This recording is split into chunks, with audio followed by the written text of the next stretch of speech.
Hello, fellas and fellaroos. Oops. I'm here. Hello. Oops, I'm starting on the wrong case. We are playing a new game. She's cute. Alright, Dual Destinies.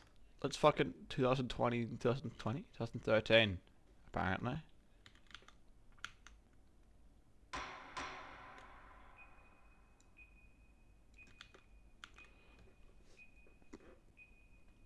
Okay, now I'm watching an anime. Okay, interesting.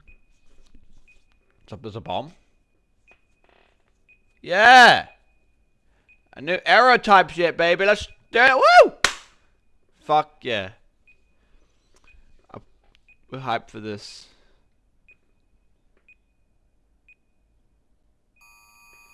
Oh. Okay, that's a fucking bomb in the courtroom.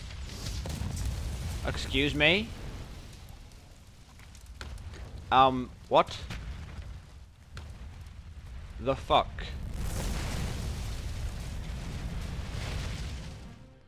These are dark Hello? times, where the law has been reduced to rubble. And it's up to us to restore it to its former glory.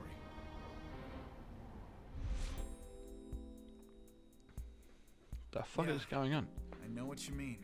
It looks like your target finally decided to make a move. It's a Phoenix, my boy. Don't you worry. I've got a trusty new partner on board. Huh? Oh. Done.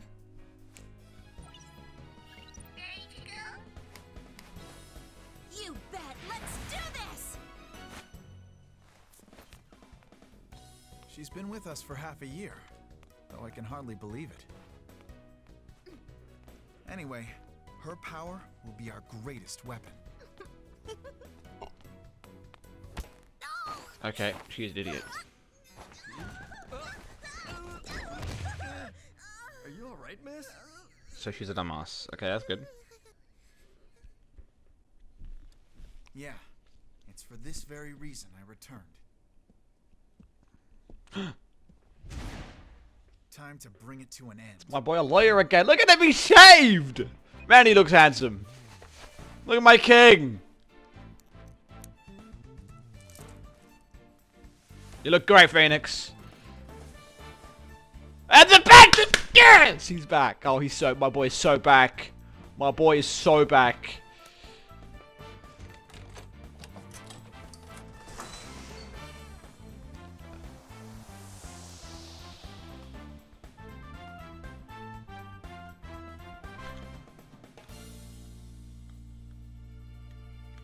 Oh, hell yeah.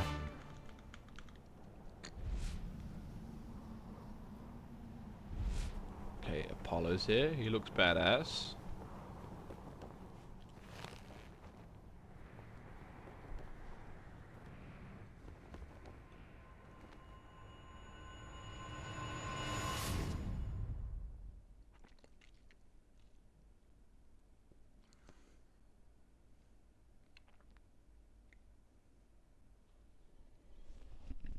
Countdown, turnabout, countdown.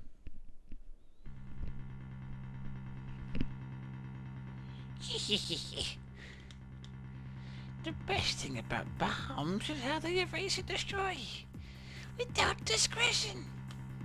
Okay.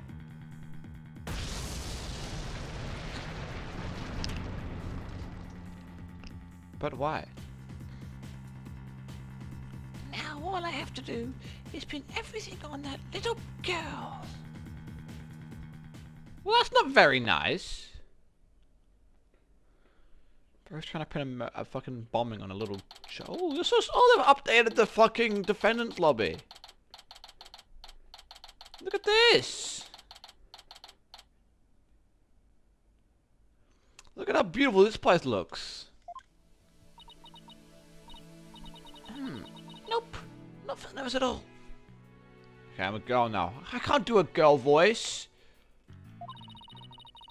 It's amazing what a girl can do to get used to Even a tense atmosphere like this is no biggie. I don't. You doing okay, Athena? Apollo, my boy. Oh, Apollo. Yeah, doing great. Just hum my little tune great. Oh yeah? That's good to hear. Although, I could have sworn I heard your voice crack for a second there.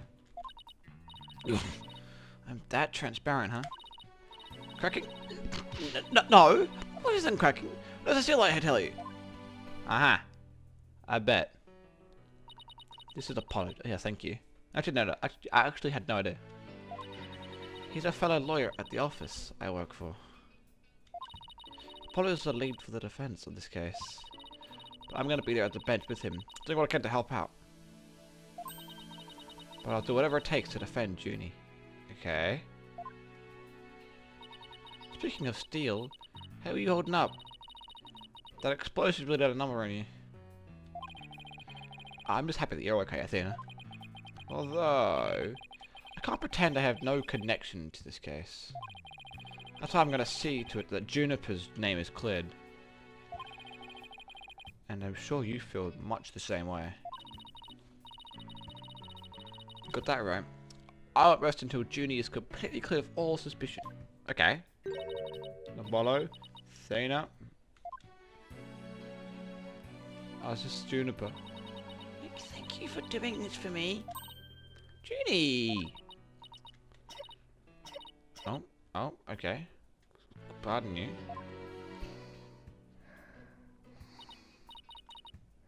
Hey, are you okay?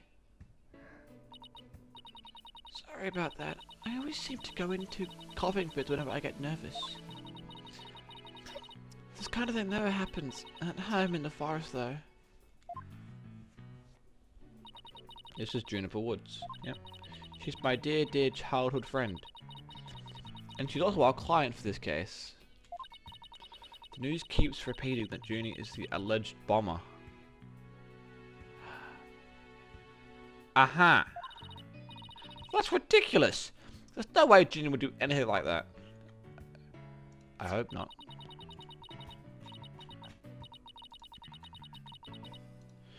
I bought you a little stack, Athena. Just something you could, just like from my garden. Oh, thank you. Hey, thanks! So, is this an orange or a tangerine? It's an orange.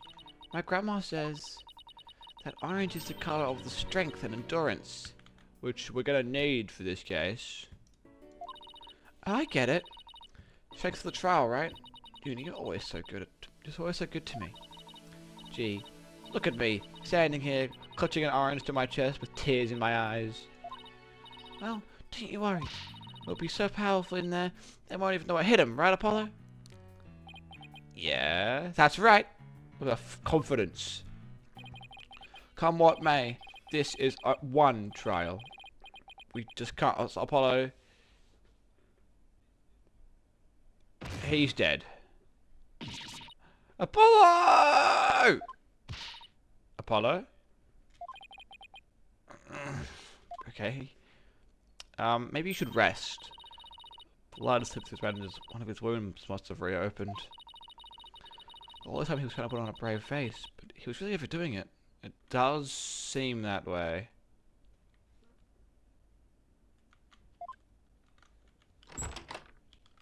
Uh-oh. Mr. Justice? Uh-oh. Huh? The trial's about to start. Uh-oh. Please proceed to the courtroom. I don't think he can. He looks like he's about to fucking, like, explode. What? Now? But Apollo's in no state to defend.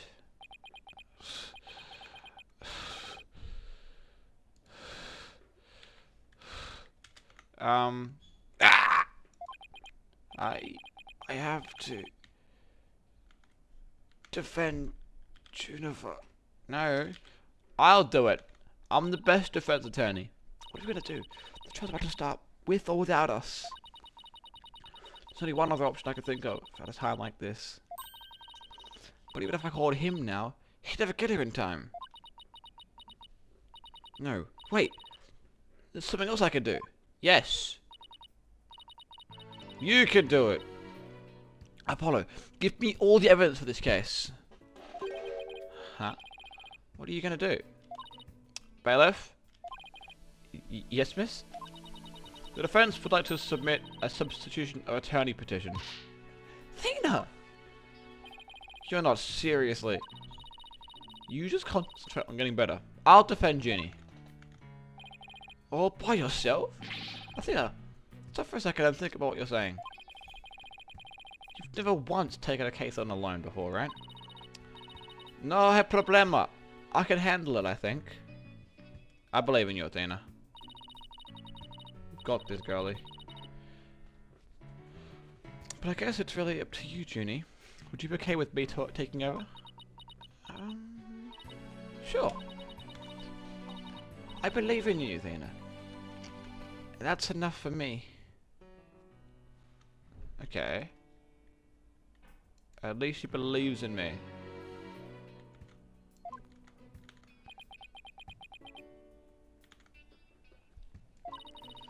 You're worried for me, aren't you? To be honest, I'm pretty nervous too, I think. My heart might just burst out of my chest. But you're in no shape to stand on the bench now. So you just have to leave it to me. Alright. I can see your mind's made up anyway. I hate that I can't be there, but I know that you'll give it your utmost to defend Juniper. You bet I will. Rest assured of that.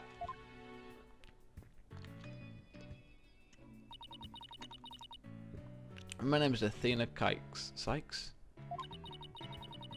I'm still just a newbie, but I am a lawyer. This is only the second time I've ever taken the lead in a defense case. It'll be the first time I stand up there alone though. But I have to do this. I'm definitely not about to let anything bad happen to Junie. W homie. What a good friend. We've got it under control. Don't you worry about that. December 7, District Courtroom number 5.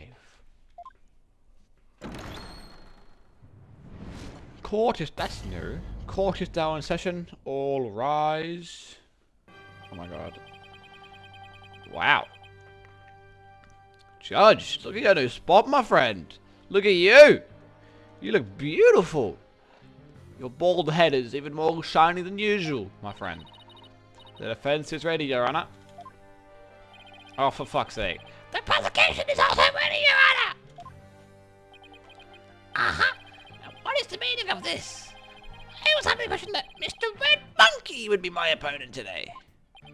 Yes, well, the substitution of attorney petition was submitted just a few moments ago. Due to the explosion in the courtroom yesterday, Mr. Justice is unable to continue.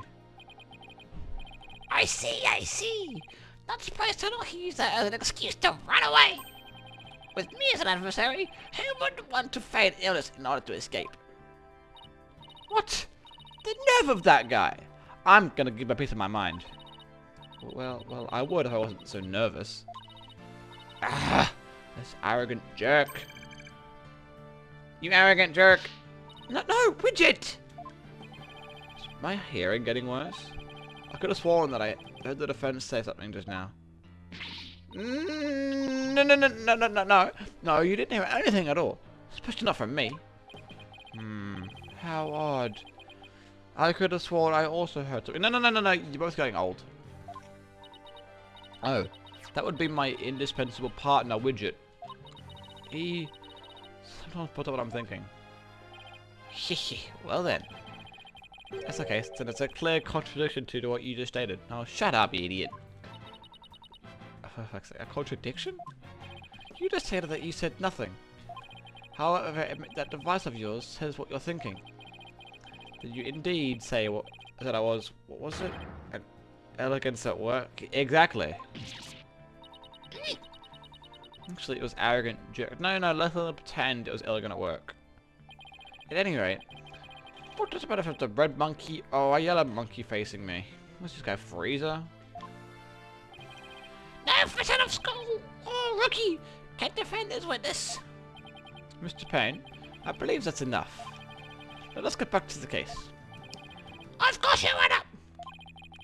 I'm only about to show this little girl when they call me the rookie humiliator. Do they call you that? Because I know 4 rookies who have beaten your ass in Kid Trial. I knew it. Cutie an arrogant jerk. Arrogant jerk. Oh. Oh.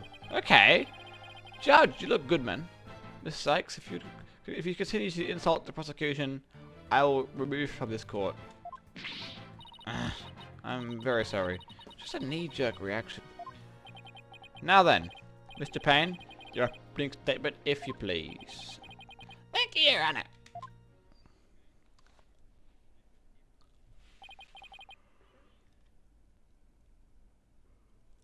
Now then, the incident occurred yesterday here at this very courthouse in courtroom number 4. At the time for a certain bombing was being held in courtroom 4. Ah yes, who's out of that trial as well.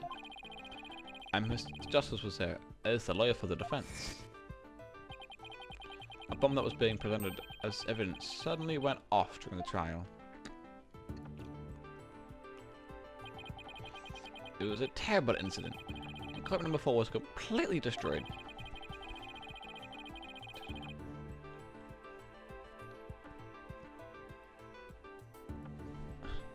Fortunately, we were able to start evacuation procedures before the explosion occurred. Just a few seconds more and it would have been turned into a horrific loss of human life. But there was indeed one death, was there not? I got Your Honor. The court number 4 was examined after the blast. The body of Detective Candace Iron was discovered. Oh, rip. She was to take the stand as a witness later in the trial.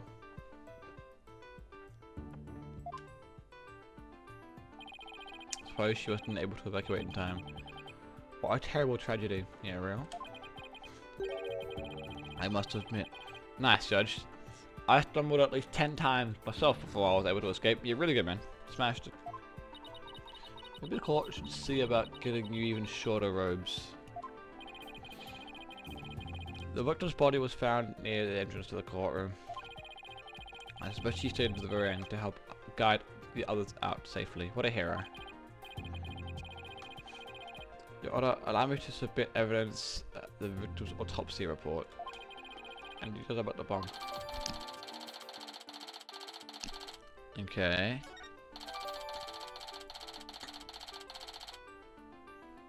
The time bomb that destroyed the courtroom was hidden inside a stuffed animal when it detonated. Okay. I know how this works. All evidence for the trial is filed in the court record. When I want to check something out, I'll just use the E button.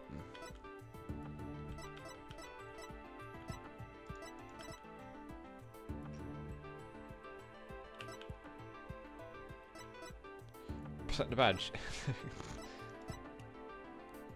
Wait. This is a different Payne. This is Gaspin Payne, not Winston. Oh, for fuck's sake. That's such a dumb pun. Winston Payne and Gaspin Payne, wow. Then this fucking guy's gonna be lots of pain. For God's sake. I'd better take a peek later. I just did. Now then, please call the accused witness to the stand. Does she look like a fucking like a terrorist? Look at her. She's just a cutie pie. Defendant, are you feeling alright? You're looking a bit pale. I'm so sorry, I was feeling a bit weak when I first arrived here at the courthouse.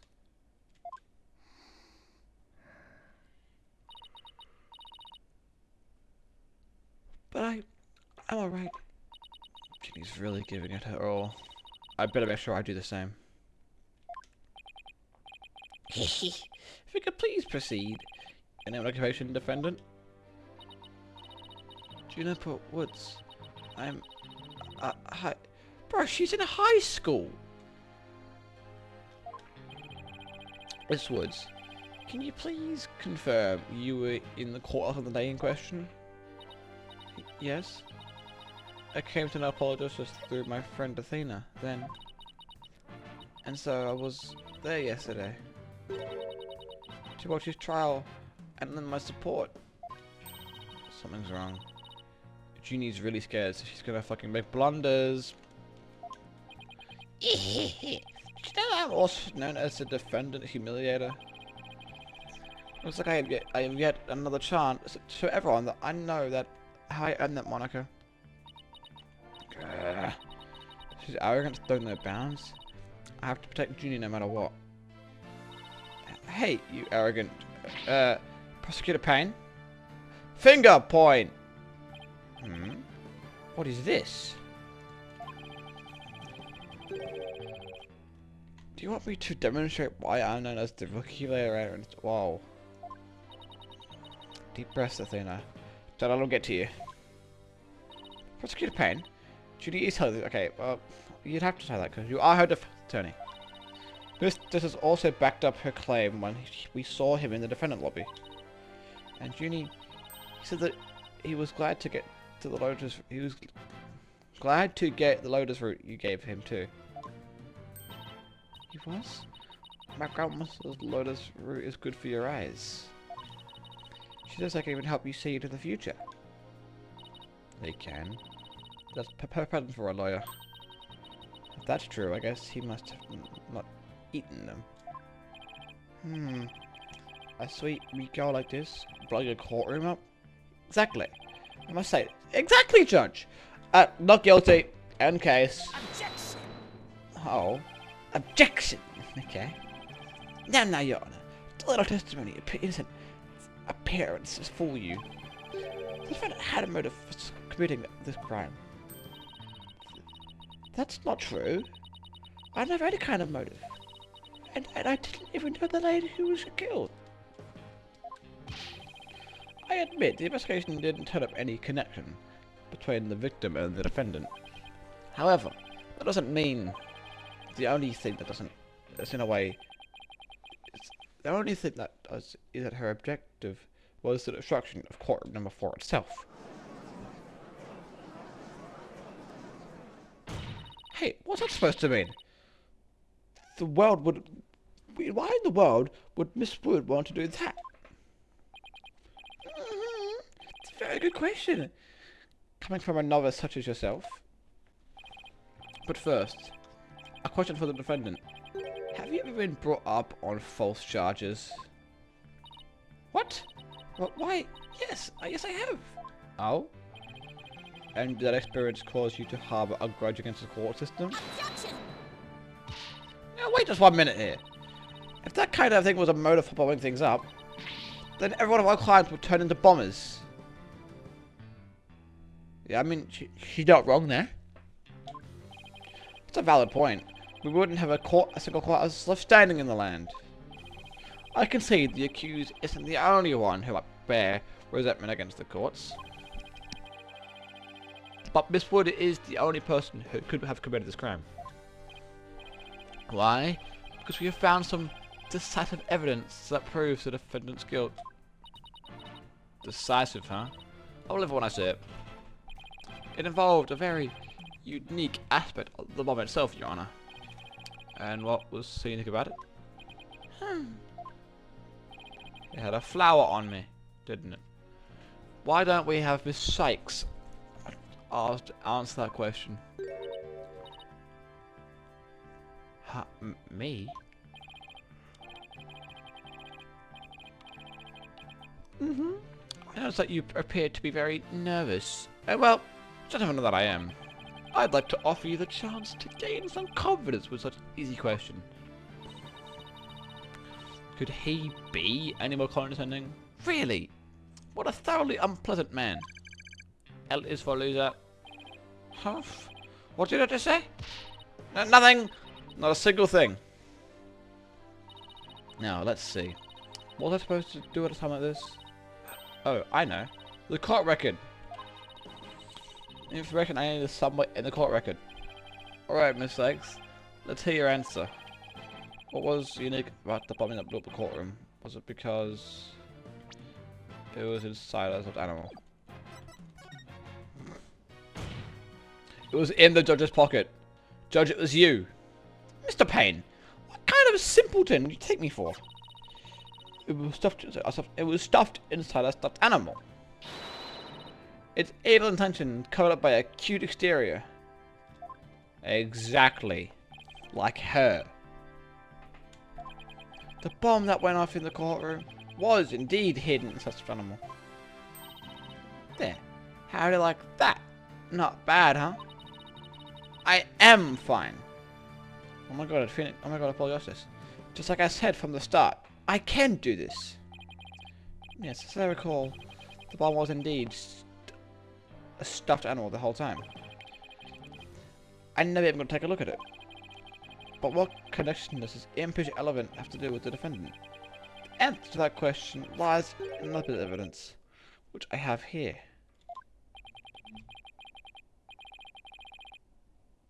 And what, pray tell, is this? It appears to be a little singed. It's a tail, Your Honor. The tail of a poor victim of the explosion. This is incredible. Are you saying it's... Yep, Judge, that's exactly what I'm saying. Your Honor is so very close, but no. It belongs to this... Oh, you can see it there, Judge. Come on, my friend. It's called the Phony Fanty. A rather unpleasant name, if you ask me. He's the mascot for a campaign to eliminate false evidence and false charges, is he not? Exactly. His motto is phony evidence. It's just trunked up. Okay. That's so wrong on so many levels. The Phony Fanty's tail is made of a vinyl cloth. And we found some very interesting on its surface. The defendant's fingerprints. What? The Phony Fanty provided the prosecution with all the evidence we needed. It clearly proves that the accused handled the bomb. Eep! Okay.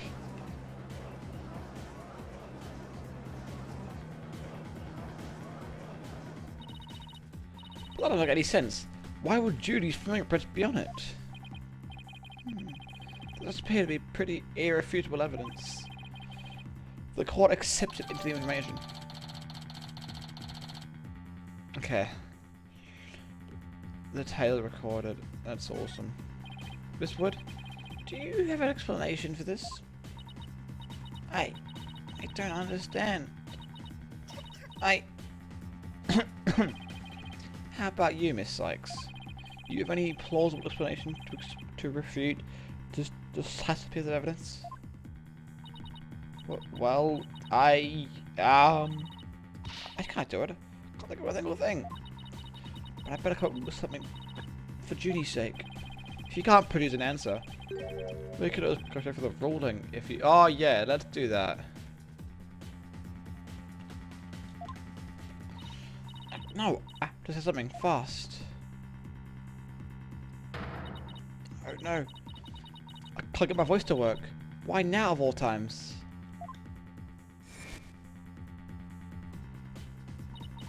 I thought I overcame this already.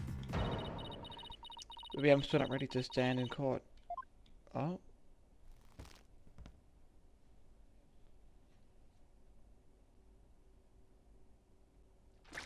Oh.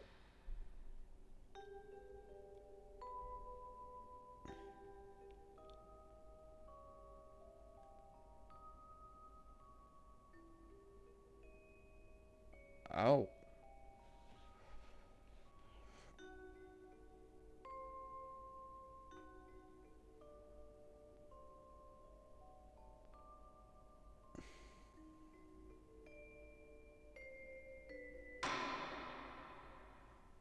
As you can see, there is no room for debate. Objection! My boy! Yes! Why, it's you. It is! It's my boy! Look at him! What a hero! God, he looks so handsome. Hello, Phoenix! Sorry, it took me so long to get here, Athena. Apollo has played the whole thing to me over the phone. He asked me to come help you just in his place. Okay. Thanks for coming. I hate to admit it, but I was having a real rough time on my own. Oh, I think you were doing just fine, all things considered. And you hung in there, giving me time to get here. Now, let's turn things around. You got it, boss. Yeah, let's do this, Phoenix. Ho ho ho! Look who showed up out of the blue. But isn't Mr. Phoenix right? You always manage to surprise me. Thank you, Judge.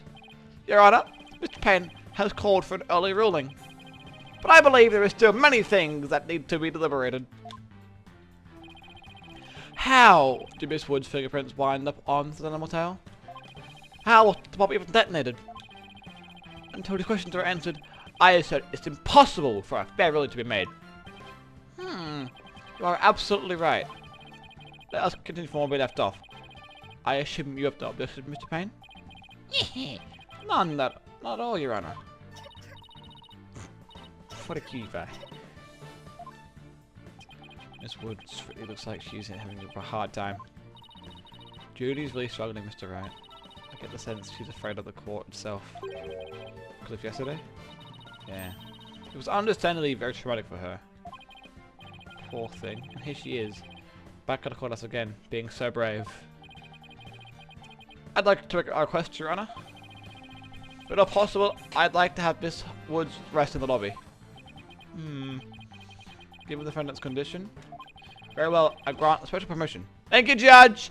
You're a very understanding and smart and handsome young man. Get some rest, Junie, and leave the rest to us. Okay, thank you. Sorry about this. No, all good. Get out of here, sweetheart. Look after yourself.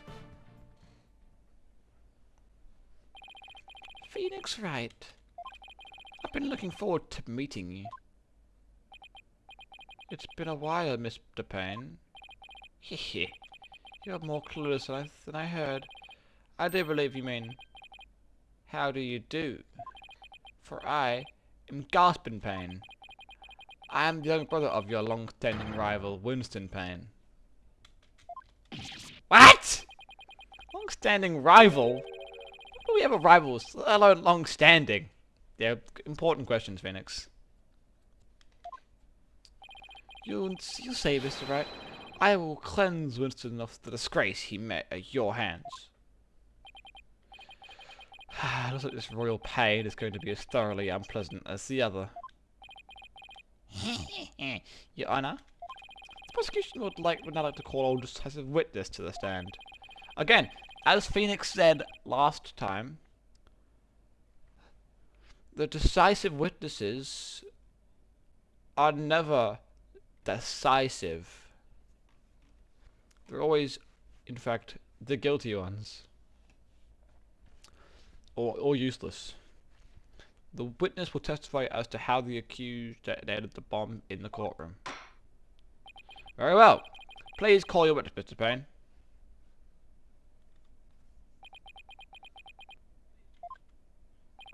Witness, your name and occupation, please. Witness. Name, Ted Tennant. Occupation, bomb disposal specialist. Oh my, what a strange robotic voice you have. Speech is white tapping. It is the same as me talking. He sounds exactly like a robot. Can't you speak in a normal manner? I can. He can? But I do not like to speak. Speaking is just inefficient. Energy expenditure. Speaking over typing. Understand? An odd witness. Yep, we always get the odd ones. Mr. Tennant was in charge of the bomb for that trial and was there when it went off. Being a bomb squad specialist, do you have any relation to the witness? Negative. I first met the girl while on this job. Many people are employed by the police. I know only a fraction of them. However, I was shocked when I first discovered the body of the victim. Shocked? I was the first one on the scene after the explosion. I went there to ensure safety, but I ended up discovering a dead body. So he was the first to discover the body, was he? He's here to testify about the circumstances surrounding the moment of the explosion. Very well. The court will hear Mr. Tennant's testimony now. But at the very least, show this court some respect and remove that face guard. Yeah. You fucking little shatheed. It's him! He did it! He's the murderer! Told you. This guy did it. When the bomb went off. The bomb was originally disarmed by me, then transported here as evidence. Well, you did a pretty shit job disarming it, didn't you, dickhead? Bomb name HH3000. Operated by timer or with a remote. Like the remote on your arm. I was watching from the gallery when I suddenly became alarmed. I saw that bomb timer was counting down. How'd you see that? How did you see that? Simply. Like, just like, how did you see that? So even though the bomb was supposed to be disarmed, it somehow got switched off. Precisely. Activating the timer is very simple. 1. Connect wires. 2. Switch on timer. A monkey could do it. I am sure even you would be able to, Mr. Wright. Okay, ass fuck. I guess this makes you the blue monkey in the barrel of this for fun, boss.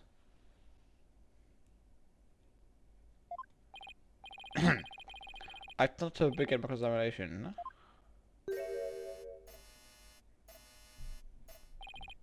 Mr. Tennant, what is that? HH3000, aka a bomb. A bomb? Great googly moogly! Yuck! Mr. Tennant, I demand that you disarm it this instant. This is simple complete. 5.3 seconds, 0.2 seconds short of my personal best. You're trying to give me a heart attack? I'm not exactly a spring chicken, Your Honor. Yes, Honor, but you look great. Hell, okay. Okay. Yeah, bro. So this guy did it. By the way. This is another replica of the HH3000. I use it to practice disarming bombs. Disarm equals success. Explosion equal. I mean, normally that's how bomb diffuser would work. If the bomb blows up, you did it wrong. And it's like a replica of the bomb that exploded, is it? So that's what it looked like. I submitted a photograph of the real bomb taken just before the trial. There's a crack in the thing.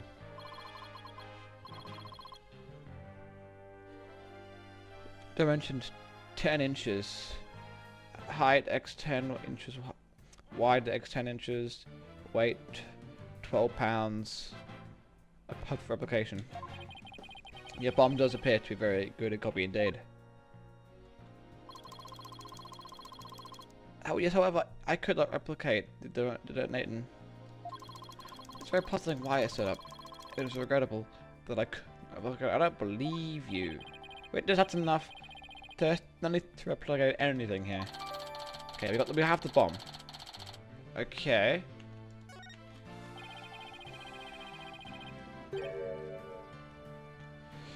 And if the defendants would now begin cross-examination, where's Mr. Sykes going to? Athena, you can come out now. Okay, Mr. Wright, let's get to work. He's great. I guess you were pretty scared, huh? What? I don't know what you're talking about. She's about to bolt. Ooh, your boy fucking snitched. Hey, put a sock in that widget. As transparent as ever. She's a cutie pie. I like her. Now let's see. Where were we? We were at the cross-examination. Oh, cross-examination, of course. She seems disoriented. I wonder if she's alright. Maybe I should ask Athena if she remembers how to examine to help her focus. I'd better ask. Ah! It's gonna give me a fucking tutorial, aren't I? Ah. Now, don't get upset. What do you say to hearing with a little review? You got it. Basically, the witness is just to be. I know how to do this. This is like my fifth Ace Attorney game, man. I know what I'm doing. Oh, this is new. That's not new. Neither is that. Yes. Oh, I should have said I'd fucking be fine. God damn it! Shut up, Athena. I know how to present. Shut up!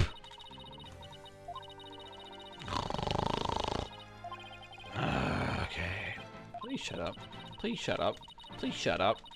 Oh my god, why are you yapping? Yes, it is. Looks like you remember it, just as I taught you. As Phoenix, you are... Do I have how old Phoenix is? No, I don't. Wait, if... You Phoenix, you are like 27, my friend. Lock it in. You should know how to do a fucking cross exam, by the way. If you can't find any contradictions, and you flub it up too often, you can don't be afraid to ask for me for help. Ah, ask. Oh, okay. Well, that's new. Wait, that's actually super helpful. All right, explanation time.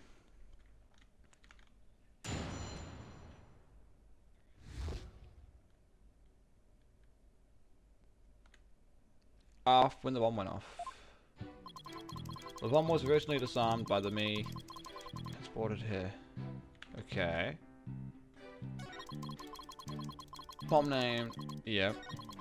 Watching from the gallery when I suddenly became alarmed. Okay. But it just became... There's a bomb. It just became alarmed. So you say you saw the bomb's countdown. But how? On what?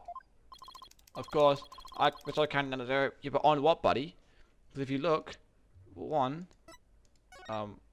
this thing has a clear crack right through it. For one. Two, how would you have seen it if it was inside a stuffed animal? That's bullshit. And I say that you are clearly lying. What are you talking about? There's no way you could have hit the bomb's timer. After all, the bomb was concealed inside a stuffed animal. Mr. Tennant, how can you claim to know the bomb was about to go off when you couldn't even see the timer?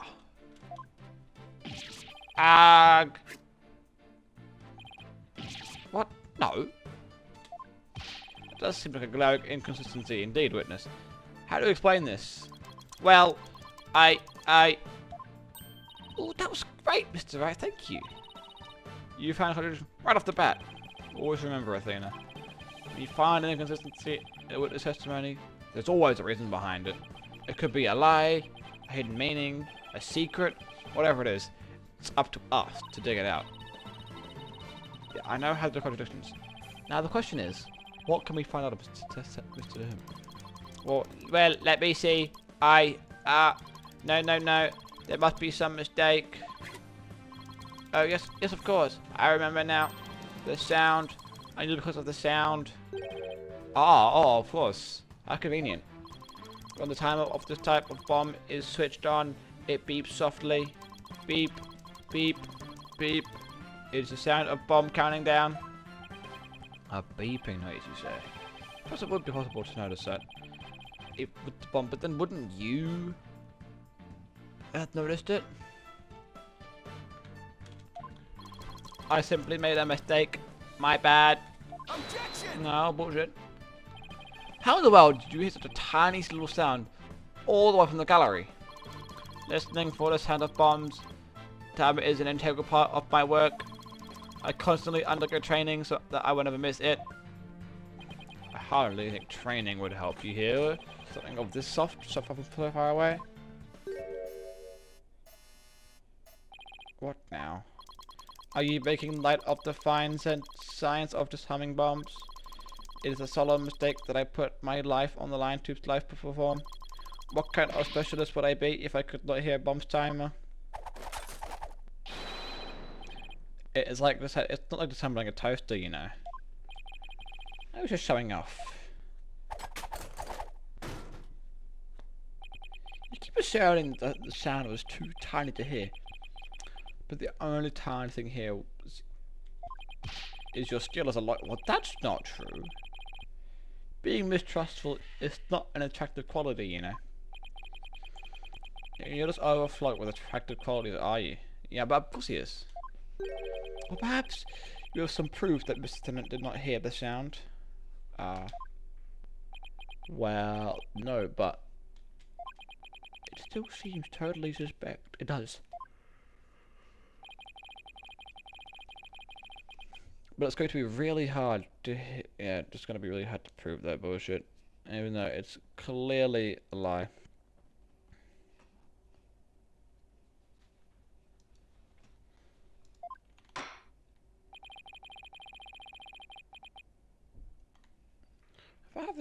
If I have this correct, the prosecution's argument is that someone reactivated the bomb. Yes, and allegedly it was our guy. What I don't understand, Mr. Payne, is why do you believe it to be that person to be Miss Woods? That's simple, Your Honor. Miss Tennant simply happened to be there when it happened. Of course. He was there when the defendant rearmed the bomb. Of course he was. What's this now? It happened before the trial started. I was there when Detective Arm and I were transporting the bomb. We brought the bomb to the lobby for the defense. Bomb equals evidence. The lawyer wanted to see it before the start of the trial. Looking for a chance to get at the bomb, which was already there in the lobby. The goal was shortly to rearm the bomb and steal the switch. Well, hold on. If there was a switch, there wouldn't have been no timer. Oh no, I'm lying. Maybe I'm lying. Maybe I'm going too far into it.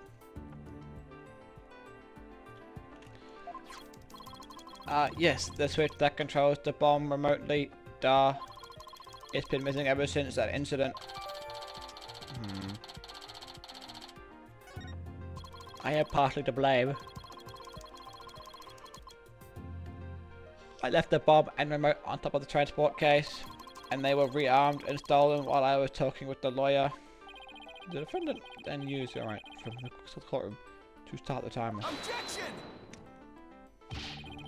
How can you assert so unequivocally that the bomb was rearmed in the lobby? Objection! Sounds like a snake. The bomb was safely secured in the transport case. The only time that it was outside of the case was in that lobby. Therefore, that was the one and only opportunity anyone had to meddle with it. Someone other than Mr. Tennant could have opened and taken the bomb out. Impossible. The transport case is assigned to me exclusively. Do you see this number here? That is my identification number. And I have the only key that can open the case. The bomb. That's not very good for our case. Nevertheless, Mr. Payne, it's nothing more than just conjecture. You have no proof that it was told that Miss Woods. Fuck, I can't read today. You have no proof that it was Miss Woods who stole the remote switch. And by the same token, you have no proof that it wasn't her. But what I do have is a piece of evidence that proves the defendant handled the bomb. That tail.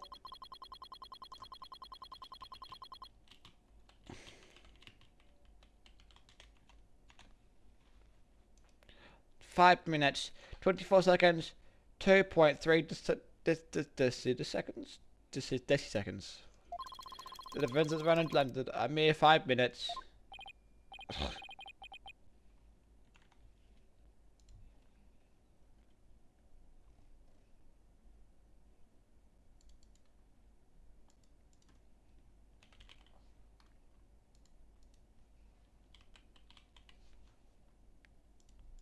Oh, why does this on this?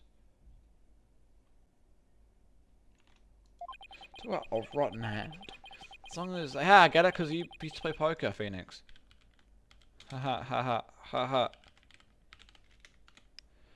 I'm at a big disadvantage. Yeah? Oh my god. Why is this happening?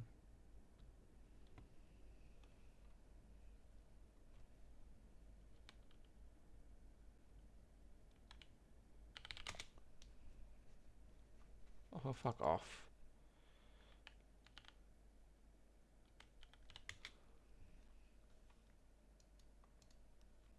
Okay.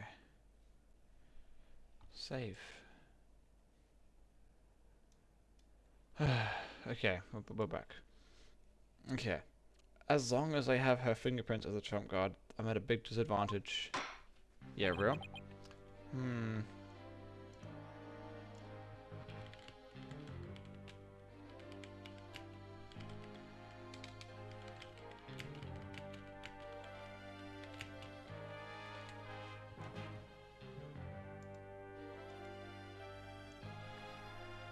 Okay. It appears we will have to appear on the defendant herself once more. I'll hardly agree, Your Honor. I'd like to recall Miss Woods to the stand. I trust you have no objections, Mr. Wright. Mind what a condition. But we do need a testimony. Yeah, real? On the other hand, I'm not sure I want to make Athena mad. I can read your feelings, you know, boss. Guess there's no hiding from her, huh? Don't worry, I know we need a testimony. But if anybody picks on her again, they'll pay. Guess she's already at anger level 1. Don't worry, I'll stop the proceedings before anything bad happened to her. The defense has no objections, Your Honor. In that case, I will take my leave. But before I do, just one more thing, Mr. Wright. Is it me? Yes. Dismantling bombs is my job. Dismantling the case is yours. Do you think you can handle it? I look forward to seeing you try. This guy's hiding something. Just no. Yes, he's the guy who did it, man. Now, if you will excuse me.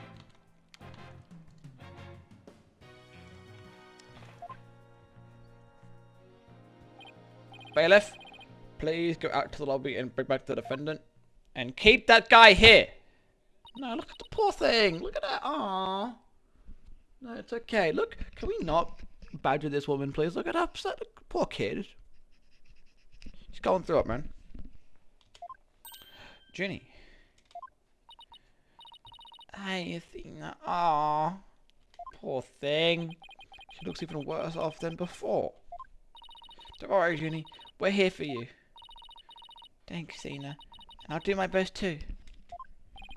You blew up the courtroom because you bear resentment against the courts, correct? No, of course not.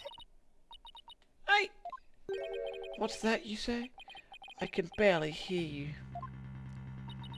I haven't done anything wrong. This prosecutor's scary. Objection! What an impudent little girl. Stop acting as until hey, stop badgering her. This is getting ugly. You rearmed the bomb because you wanted to blow up the courthouse. Admit it. That's why you went to the lobby. That's why you went to the lobby. When Miss Justice was. Isn't that right? No, because her homie was there. Girl. Mr. Wright. Can I go give that prosecutor a smack? No. What? Of course not. We have to review the court battle 101 again. You can't let a creep that all these innocent girls like us off so easily. I haven't forgotten about how he treated you. Don't worry about me. Just help Junie. Her heart's crying out. She's so scared. Yeah, real. So very scared, facts. The poor thing. Looks like Athena's picking something up with her heightened sense of hearing. And it's like this time it's the voice of Miss Wood's heart. Don't deny it. You stole the room. Can you stop badgering? Judge! Step in here. If I was doing this... Mr. Wright, no badgering the witness. Objection! Stop badgering her. Your Honor. Natalie. That's what I'm saying! Dude, me and Athena on the same wavelength. Mr. Payne is badgering the defendant. Yes, Miss Woods does seem quite frightened. Mr. Payne, I ask you behave more like a gentleman. Ah, but you know, Your Honor. There is no more gentle man in the world than I. Ugh. As if a gentleman, or even a gentleman, would behave like he does. Don't let the ruffian win. Nah. Oh, stop! Look at what you've done!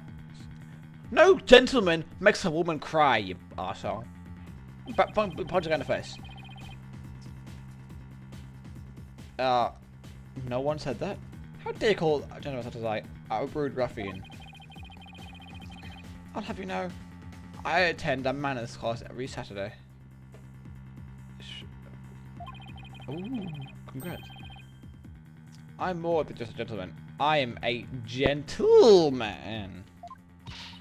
Not when you terrorize like a young lady, you're not. I'd demand my money back from that last manners class if I were you. Ugh. I should probably be the adult here. I thought so them. But Mr. Payne, that'll be enough. Certainly, Your Honor. No further questions. Let's move on to the defendant's testimony. Miss Wood, please share with the court what you were doing when the bomb went off.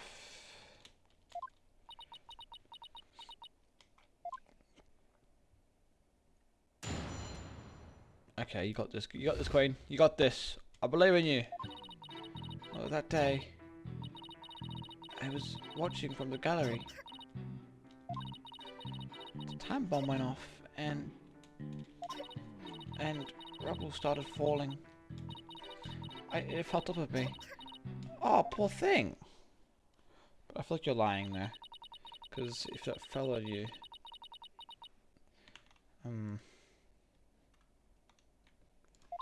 she can't even get her words out. This isn't going to work. So what now? Hey, wait a minute. Even if you can't focus what she means, we can listen to what's inside her heart. Yes. That was the perfect time to see this power. You can hear it, can't you, Athena? The cries of Miss Wood's heart. Yes. And they sound incredibly strained. She's so scared. I think she could collapse at any second. Athena has a unique ability, you see. Phoenix, why don't you have a unique ability? With her finely tuned sense of hearing, she can hear the words of a witness's heart. In essence, she can sense how a person is really feeling from the tone of voice. I guess it's also Athena and her special ability now. Athena, I want you to use the analytical psychology you studied and listen to the testimony of Miss Wood's heart. Okay, boss, I'll give it a go. After all, this is the hardest thing I put into all that effort studying analytical psychology. Off gets, let's do this.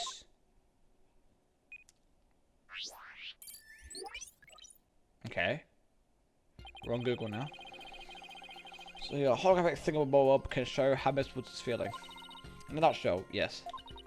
The emotions and images that I picked up on just now are digital testimony. I can roll that into the widget and use the mood matrix to analyze them. Okay. This is interesting. These mood markers here reflect fluctuations in Jeannie's emotions. When she feels happy or is enjoying the memory, happy mark will light up. When she's feeling angry or frustrated, the anger mark will react. When she's feeling sadness or is frightened by the memory, the sad marker will blink. And when she feels surprised or confused, the surprise marker will let us know. Okay.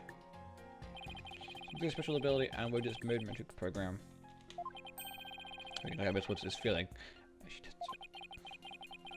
Talk about the wonders of technology. Yep. Now let's give it a shot. I picked up on some kind of discord or noise in Junie's heart. See here? This is what the noise looks like in the mood matrix. It's a result of inconsistencies between her testimony and her feelings. If we can pinpoint these inconsistencies, those levels should drop. Okay, it's time to listen to Miss Wood's true testimony. Alright, let's fucking do this thing. A new gimmick. Well, that day. Cough. Wait, okay, click. Do I do anything? Oh. The bomb went off, so she was shocked. Obviously. And a rubble started falling. Yep. Why were you happy when it fell on top of you? What? I think I have a good grasp on Judy's emotional state right now. I don't. Why was she happy that the bomb fell in her fucking face? This power of Athena is incredible. Fact. I'm seeing an unexpected emotion that's inconsistent with the constant of her testimony. Yes, no shit. What? Already? Why was she happy about this? Look, when it's not talking to me, the happy marker is reacting. Well, look at that. That is odd. Extremely odd. There must be a reason for this contradiction. There must be. When you find an unexpected emotion, you'll first need to pinpoint it. Okay. Then select the unexpected emotion or reaction when the four mood markers with space. Okay.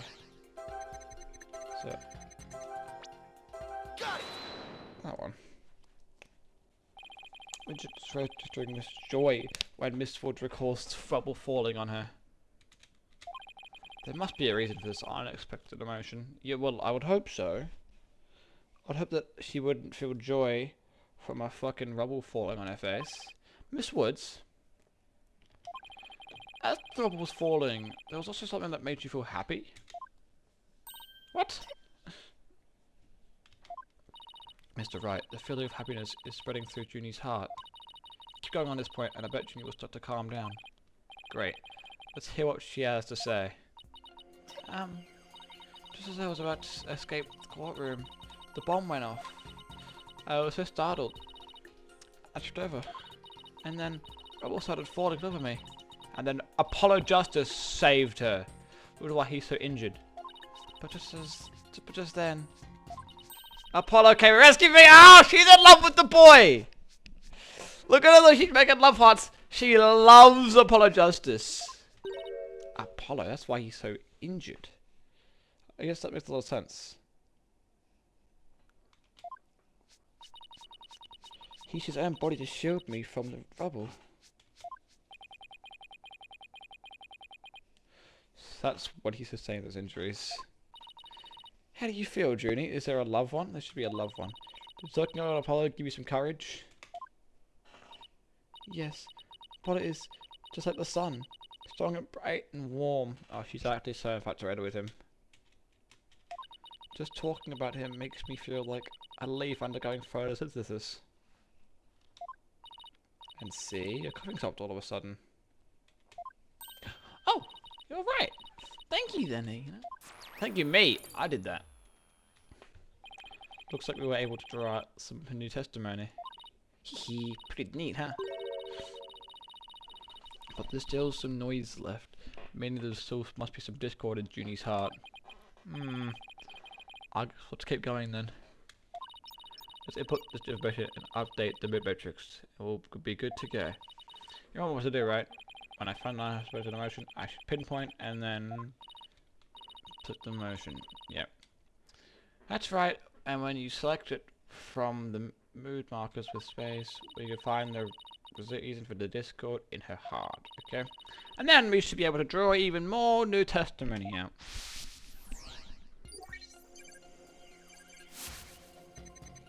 I tried to run, but I was too slow. Before I could get away, the bomb went off.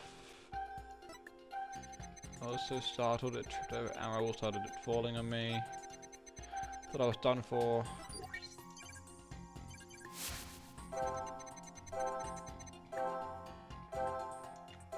Wow.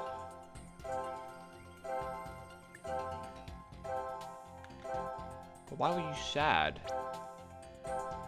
Wouldn't that be a good thing? Frightened, understandable. Happy, obviously. But why were you sad that you got rescued? You were happy when Mr. Justice rescued you, weren't you? Yes, I was really happy. But there was also something that you felt sad about at the same time. Sad? The reason I ask is, when you were describing how you were rescued, we sensed a little sadness too. Oh! I think it's probably because of Bumrap... Who? I'm sorry? Bumrap Riney. Well, what do you know? Something new. That's right.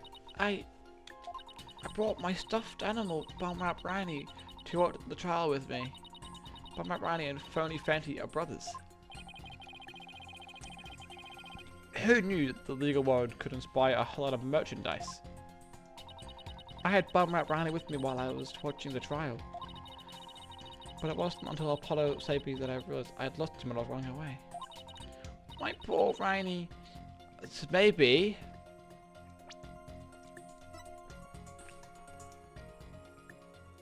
That explains the fingerprints on the tail. Not this. Maybe it's not the tail for this one. It's the... Because this also doesn't match any of the colours. But maybe it was this that was on the Riney. Maybe. Oh, I know. You can see what he looks like in this poster.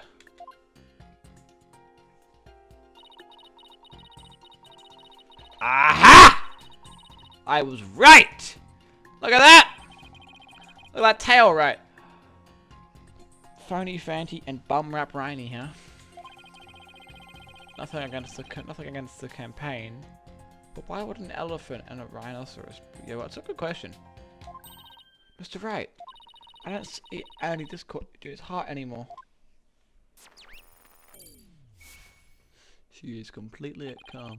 So I guess that means we managed to draw out all the testimony. That's right. I'll just make an update with the new info and we'll have the whole picture. So do you think the testimony will help? Absolutely.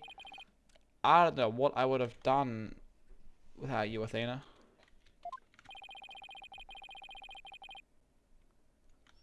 So Bumrap Riney, that's just a stupid name, was in that courtroom when the bomb went off. Now that we know that it changes the meaning of the other piece of evidence, all I have to do is present it at that right statement. Yeah, real? Okay. The first bit, the first one. Watching the gallery with Bumrap Riney, ran away, but I was too slow. And then present the tail. Objection! Miss Woods, I know this trial has been very hard for you, but you can relax now. You are without a doubt innocent. Mr. Wright, what wild assertion are you making now? My wild assertion is simple. The two stuffed animals were mixed up. The tail the defendant's fingerprints were found on wasn't that of Phony Fanty's. It was the tail of her gallery companion, Bumrap Riney. Objection! Objection. What nonsense is that? I can see that you're both Animals, yes, but they're completely different characters. An elephant and a rhino are distinct as a lawyer and a prosecutor. But are they really so different? Both defense lawyers and prosecution strive to protect the peace through law. Even elephants and rhinos have something similar. They're both grey, for example. And this poster is all I wanted to prove my assertion to be true. Exactly, the tail is the same. Look at that tail. If I may just to here, click that two got mixed up. Right there. Take that! Well, would you look at that? The two tails are exactly the same. Yes, exactly. The two stuffed animals are both based on an entirely different animal. But the design of their tails is exactly the same. Ow!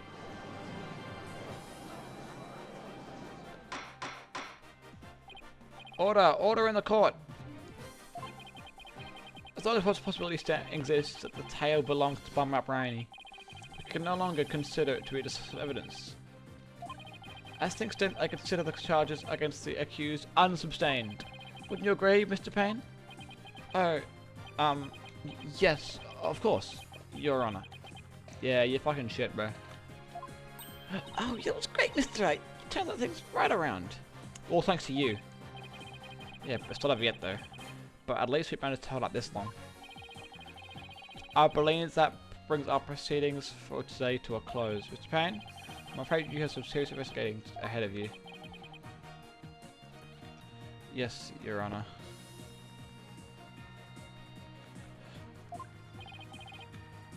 Well, let's reconvene tomorrow. Court is adjourned. Okay.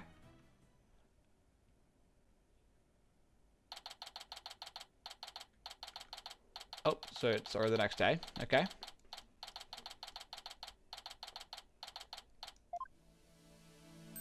That was exciting, boss. We did it. Or was it the same day still? It's true to form, you managed to just barely pull it off at the last moment. True to form? Gee. I never knew you had such a glowing opinion of me. Thank you for everything you're doing. You did great, Miss Woods. Just really stuck it out. And you got really brave at the end, just when we needed you most. Thanks to you, we were able to turn things around. Well, you were the one who gave me that courage then, Lena. Really? Thanks. So to be honest, was that any help at all? Of course! Without you, we would have never gotten out of the tight spot. That's good to hear. I may still have a lot to learn, but I'm gonna give it my all. I'll be so good that one day you can call me your partner. That's what I like to hear. But I only have one partner though, I apologise. It's already taken. And look at psychology. The ability to solve the riddles of a person's heart. I think the true potential is beginning to really shine through now. Hey, where's Apollo anyway? Good question. I almost forgot about him. Okay, well, that's rude. I assumed he'd be here at the lobby. Oh, I know. Maybe he's still in the courtroom number 4. Courtroom number 4? Why would he be doing that? It's the end of the collision. When I come out of the lobby to rest, I told Apollo about Bum-Rap Rainy. Oh my god, he's such a sweetheart. He's looking for it, isn't he? I told him I got Rainy in the courtroom, and I was trying to escape before the blast. And then Apollo said he'd had an idea where Rainy might be, so we wanted to take a look together. Huh? I guess Apollo could be pretty desperate when he wanted to be. So you went looking for Rainy together before you were called back into courtroom number 5? Yes. I'd had some time to rest, so I was able to go and look for him. But then they called me into the courtroom to testify. Apollo insisted on staying there. What a guy. With all those injuries? I wonder how he's managing. I think Apollo might have figured something out. I wonder what it was. He told me, I'm going to look for evidence to clear your name, Juniper. Just maybe he found some new piece of evidence? Anyway, we better go and get him. Good idea. December 17. Oh, we're doing some investigating. In the first court case.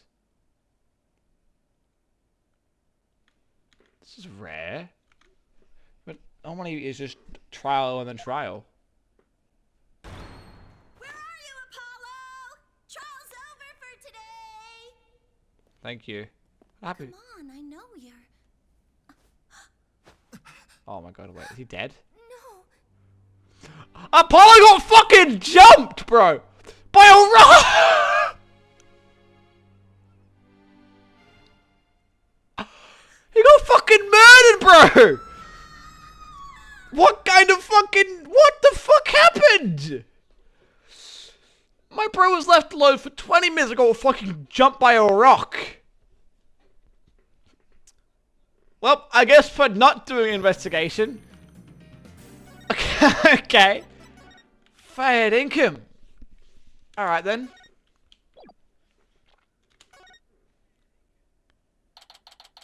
Okay. Wild.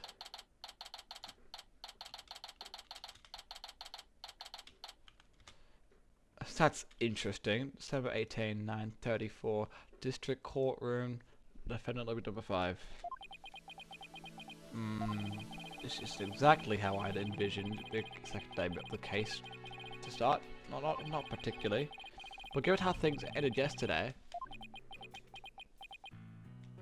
Good morning.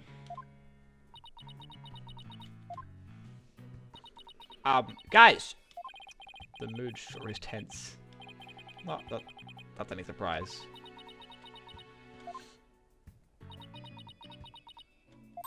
Oh, hey. Did you read the paper this morning?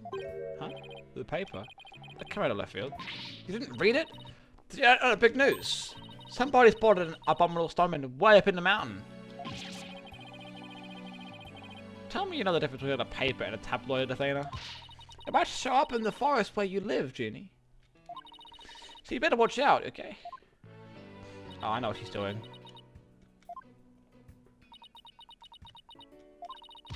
You really should read the story for yourself. I couldn't even begin to do it justice. For fuck's sake. I fucking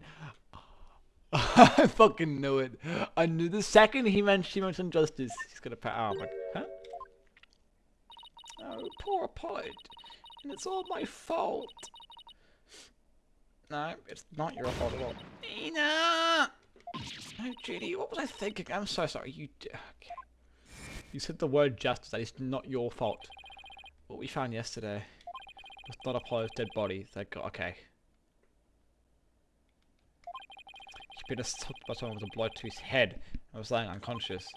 We rushed him to the hospital right away. There must have been some decisive evidence in the case, but it was still quite a shock to stumble onto a scene like that. Come on, you've seen worse, Phoenix. You've seen worse. Yes, was alright, I think.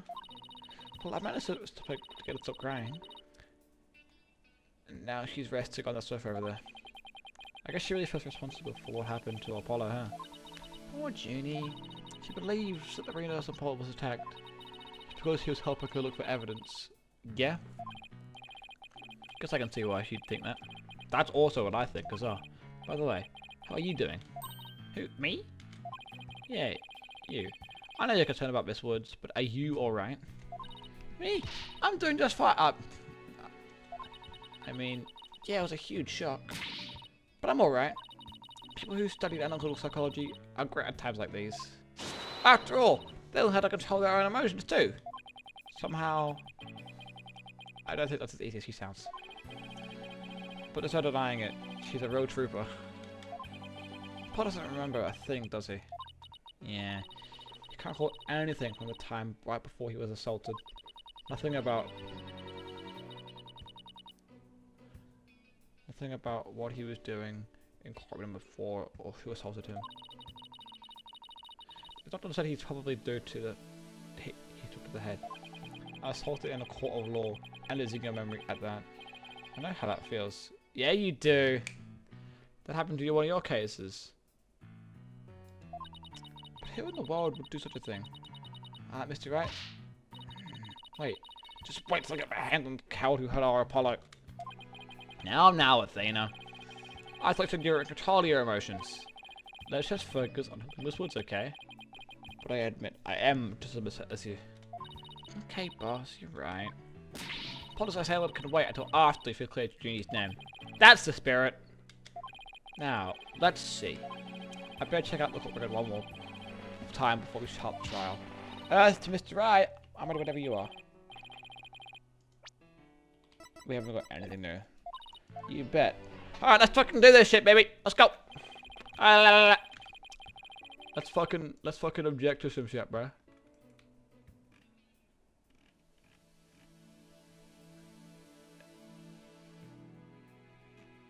Okay. Everything happened to Apollo. And then the time for proper investigation. I can't that stop me though. I have to get this right for Miss Wood's sake. And Apollo's too. Yeah, real?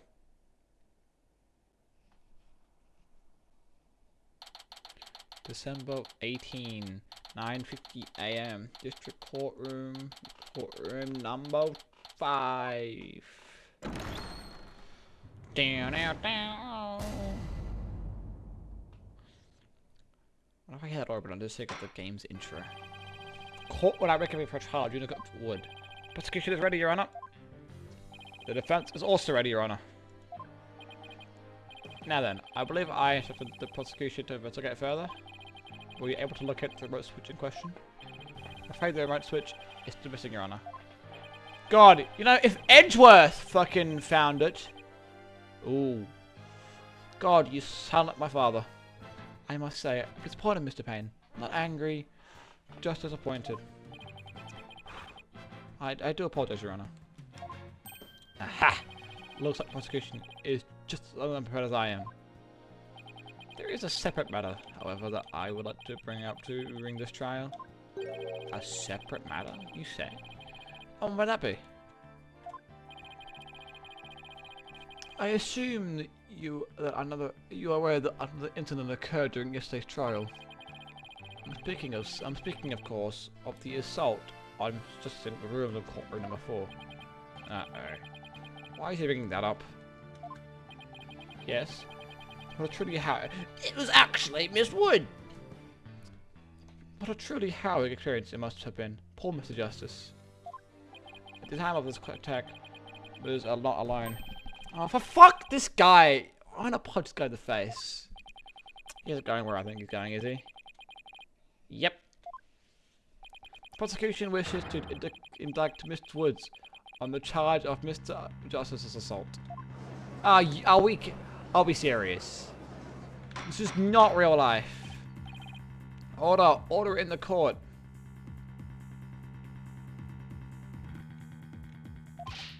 Mr. Payne, this incident under deliberation here is the courtroom bombing. This assault of Mr. Justice had nothing to do with this trial. But I believe there is a connection with this case, Mr. Justice's trial. Please take a moment to consider these facts. Whether it's occurred in courtroom number 4, this is the location in courtroom number 4 where the unconscious Justice was discovered. As you can see, it's quite close to Detective Arne's spot. Well, of course it is! It's a courtroom, brother! This isn't a fucking football field! Like, of course it's gonna be quite close. It's a fucking tiny little area!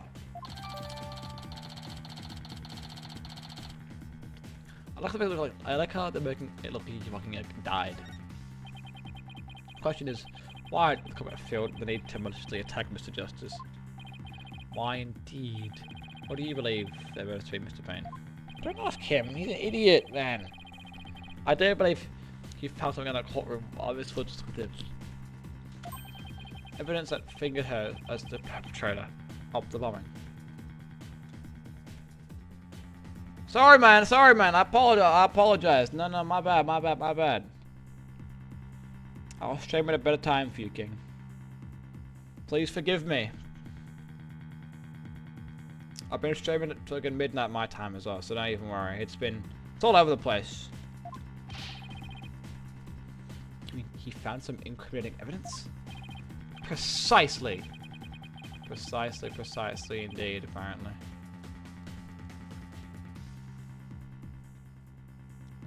And so, I surmised that the defendant picked up on a piece of rubble. And this guy's a fucking goober. This guy doesn't know what he's talking about. Objection. Exactly. Ginny would never do such a thing. She was devastated when we found her help like that. Miss Sykes, please control your outbursts. Yeah. It is the prosecution's belief that by deliberating on Mr. Justice's assault, you will draw ever closer to the truth of the courtroom bombing itself. Very well. Ms. Woods is hereby officially indicted on the charge of assault. Okay. What? Why are you listening to Mr. Tupeo? Ooh! Cooking him! Although, yes, considering our conversation yesterday, I think I probably might have figured out something. Wonder what it was. He told me I'm going to look for evidence to clear your name. She definitely didn't do it. I don't know why we're fucking accusing her. This is obviously... Oh my god. I'd like to start by hearing from the defendant herself. Very well, bailiff. Please bring Miss Woods to the witness's stand. Poor thing. Okay, she's back to coughing again. I'm sorry. I can't seem to stop coughing. Miss Woods, poor girl. She's going through it. Yeah, she's still really upset about Apollo. I would assume so. Miss Woods, you went to the ruins of court number 4 with Miss Justice, did you not? Yes, I did. Good, good. If you would then, please testify to us to what happened to the court. Okay.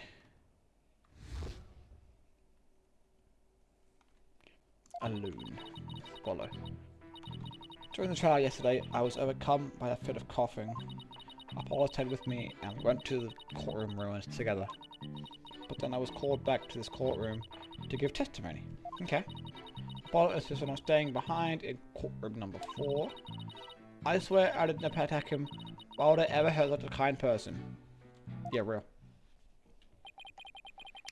So Miss Justice stayed by your side while you were feeling unwell? What an admirable young man. That's what I'm saying. I thought his love was his only out. Okay, Judge. Arsehole.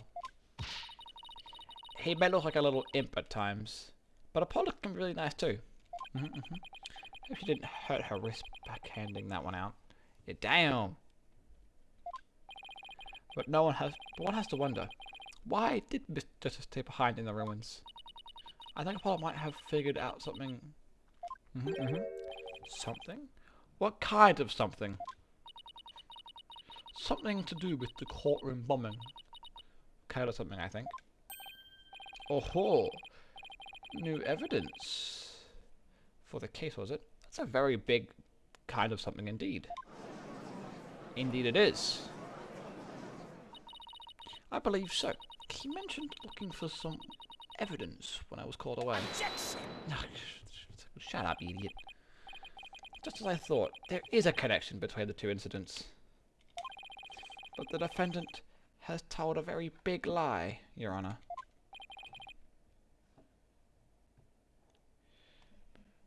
What lie is that? When she learned Miss Justice would be looking for evidence, she attacked him. My friend, you are an idiot.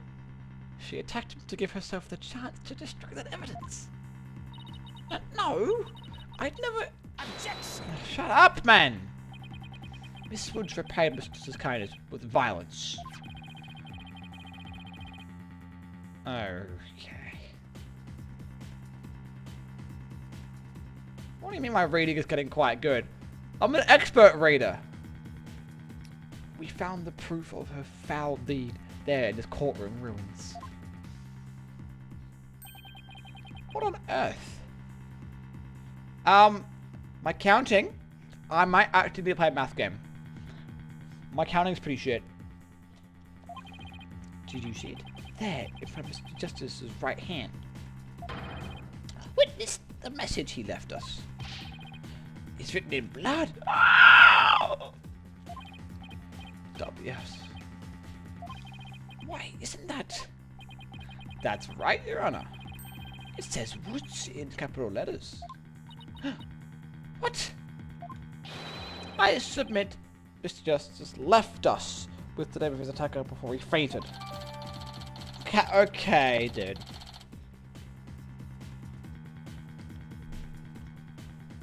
Shut up. No, this can't be true. I would Apollo write my name. Mr. Wright. The none of them haven't left that message. Why would he do this? Hey, don't take it out on me. I don't understand it any more than you do. And we discovered some...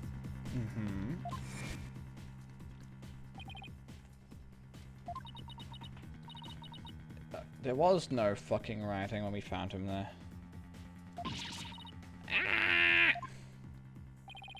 Didn't even have a chance to rush over to him. As soon as security heard the theater scream that ran in... Oh, okay. After that, they were in the courtroom with Apollo the entire time. We couldn't investigate anything ourselves and had to leave everything to the police.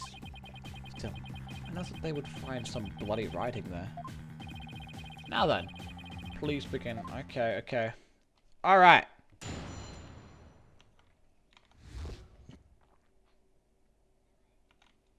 Alright, so the new photo I got is literally just a rock with blood on it. Okay. During the free trial yesterday, I was overcome with a bit of coffee. Yes. You've discovered this. Paul stayed with me and went to the ruins together. But then I was called back to this courtroom to give testimony instead of staying behind. I swear I didn't attack Apollo. Why would I?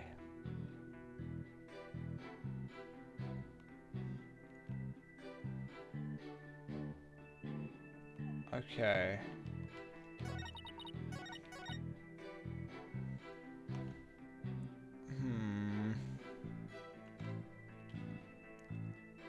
Okay.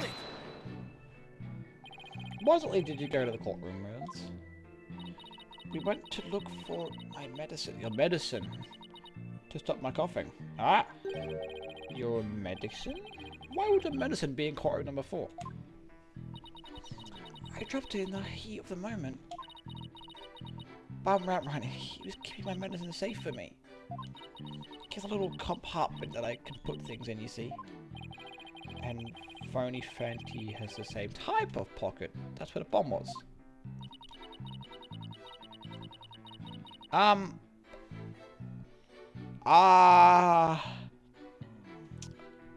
You have lives, normally, if you present the wrong piece of evidence. So I think, not that I've done that, because I think if you have half a brain, you can complete the cases. But, because I have 3/4 of a brain, I never lose. I had to put my medicine for my coughing fits inside Bum Rap Riney.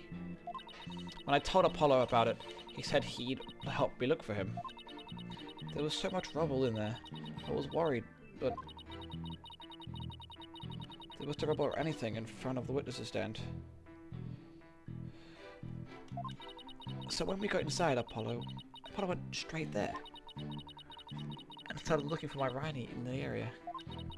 It was so nice of him to do that for me. In spite of all his injuries. Apollo is so... Look at her! She is infatuated with my brother. Apollo is so strong and kind. Just like the trees of the forest.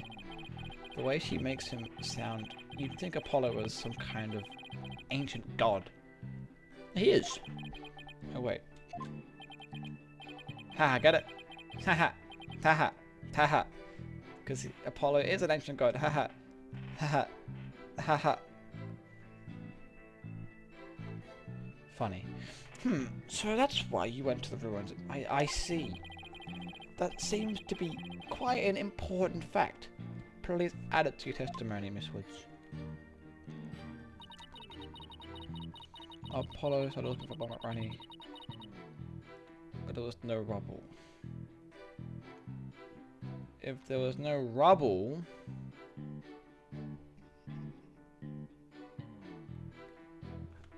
Hold on.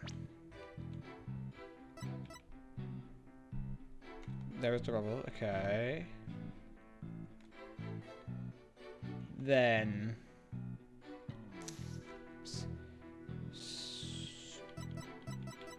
Objection!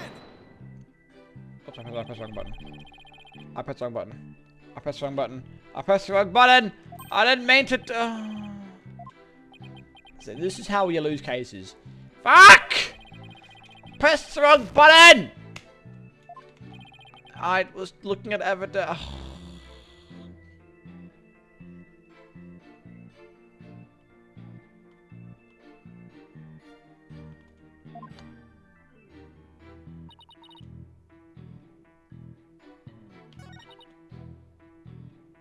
Fuck me, man! Now there goes my fucking perfect streak. God damn it, man. I presented the wrong thing. was supposed to present this one. Objection! See? The music stopped, so I was right. This is why you don't play this game with a keyboard and mouse. It's fucking... That's right. I guess maybe he wanted to go straight from the furthest point in the room. He was being so brave and strong. Stop this. But that's odd. Under the circumstances, he shouldn't have been capable of that. But he was, and he still is. He might not look it, but he is really brave. And kind, too. No, that's not the part I'm finding fault with. Someone has a crush. That's what I'm saying. Me and Phoenix. We're on the same wavelength. We share the same brain. We're both so intellectual and smart. Yes, I am using WASD. And it's not going well. What are you claiming is something wrong that no one should have been able to... Blech. What are you claiming is someone that no one should have been able to do? But I think that anyone can be brave. No, this is not the judge. Oh, no, you're right. I should be using... No, I should be using I, J, K, and L, actually. That'd be a good idea. But I should think that anyone can be brave and kind of... This is not what... I don't know why. Judge! You're an idiot. No, it's just not the point I'm trying to prove here. True, anyone can be brave and kind. But if you would please take a look at the diagram. With the courtroom in this state, how was it possible to walk up to the witness stand? There's a fucking block! Oh. I see your point. The rubble blocks off access to the area around the witness stand. Does such a tiny inconsistency even matter? Perhaps the witness is simply misremembering it. No, you're right. T, G, H, and F are the much better. It should be absolutely. Everyone should be using that one. And when they want to press shift, they have to like break their finger off.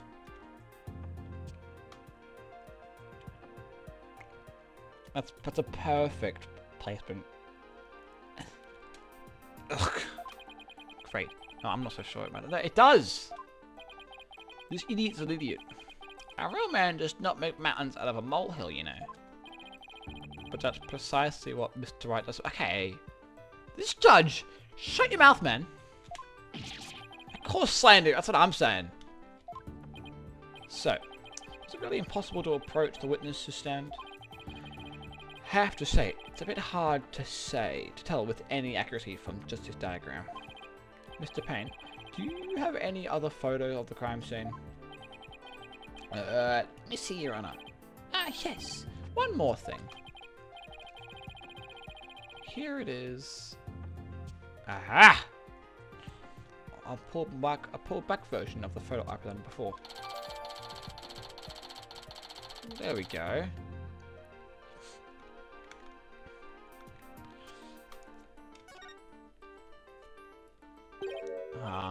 What's that hunk of metal on the wheels?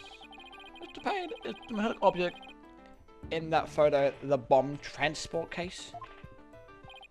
That's right. Is there a problem? Yes, that transport case was in the corridor before when the bomb went off. It must have been there ever since. That's it! Miss Woods, have you remembered something? Yes, I just realized. Its position. It's different from before. Oh. Its position? The position of what? The position of that big metal thing. Okay. We just said what it was. Like 10 seconds ago. Get with the program. The bomb transport case? Yes. When Apollo and I went there, it was in a different place. Where the cases in the photo was open space, so it was easier to search the stand. I see. So where was the transport case when you and Mr. Doster saw it?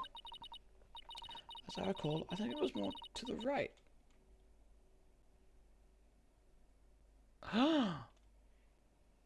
Oh.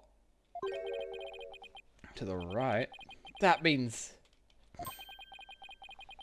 In that case, the case was over there at the time of Apollo's attack. Who cares where the transport was? What difference does it make?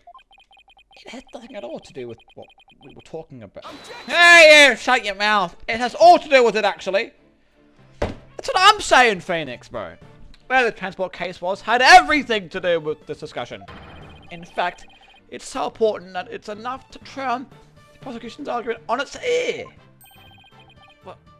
What? Well, that certainly sounds very relevant indeed. And you should sound as though you know where the case was at the time of the attack. Yes, Your Honor. The diagram represents the crime scene as shown in the photo.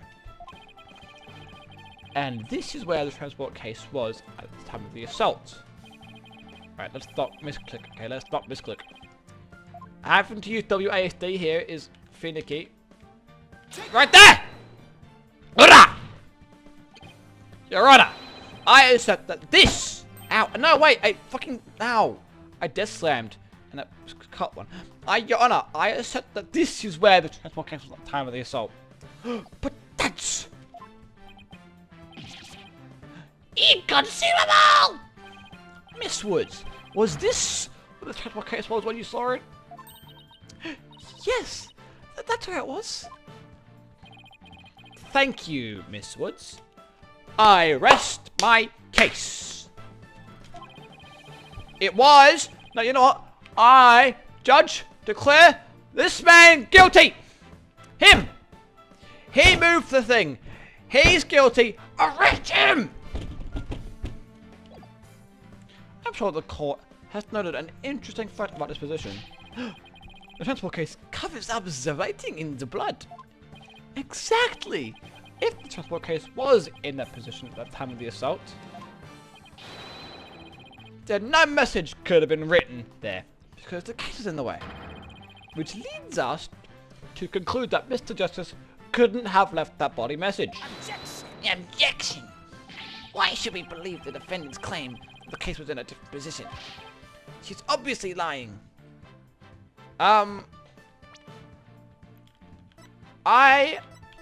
It's a good question, actually. I don't know. It's a great question, actually. She's obviously lying. Objection! The fact that the case was moved after the assault of Mr. Justice is proved by none other than Miss Wood's testimony alone. What? Now where's this proof you're talking about? It's right here in the crime photo, you fucking idiot. I'm keen to see this proof myself, Mr. Knight. Oh. Do I have to spell it out for all of yous? Look at the fucking wheel marks! Hello? Oh, look at this! Look!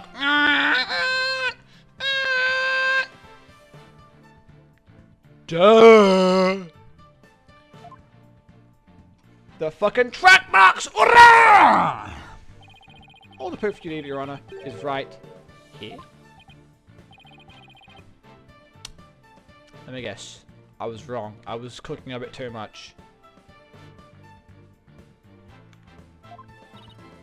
It's right. I'm sensing feelings of doubt from you.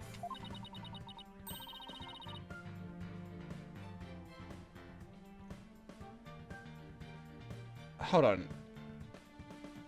For fuck's sake. Oh my god, that's so stupid. So dumb. Shut up, you idiot. That's such a dumb... Oh my... Man! Shut up! Fucking night vision goggles.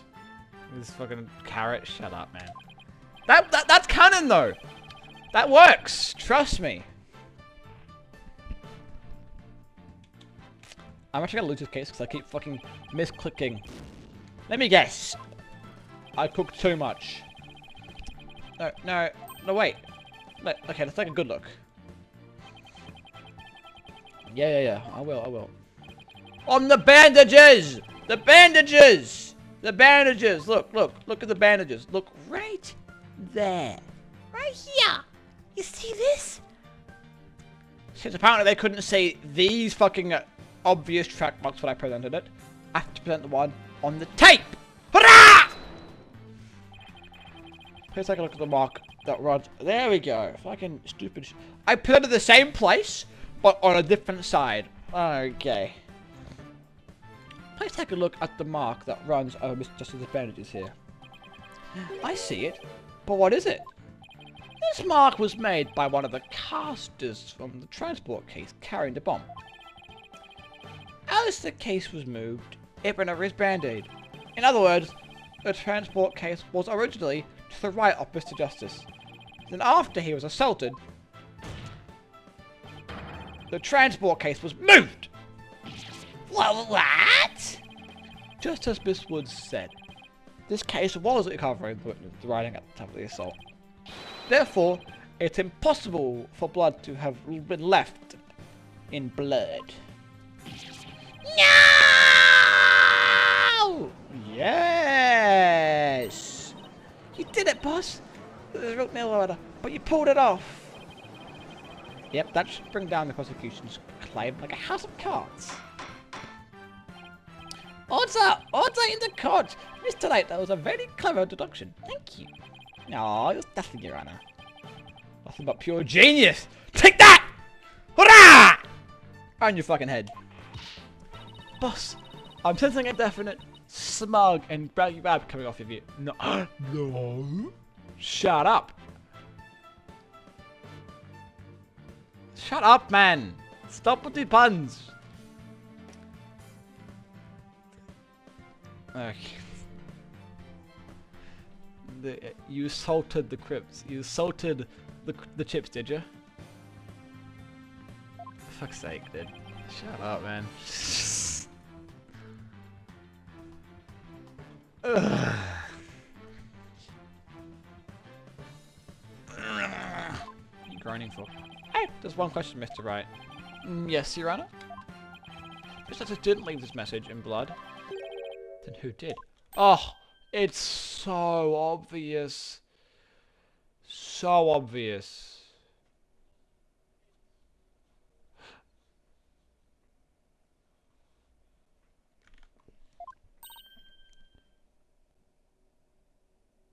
Yeah, no, you know what? I'm the same though. Yeah, I can believe you're very sexy. Don't worry. That's canon. See, I have what do I have? I have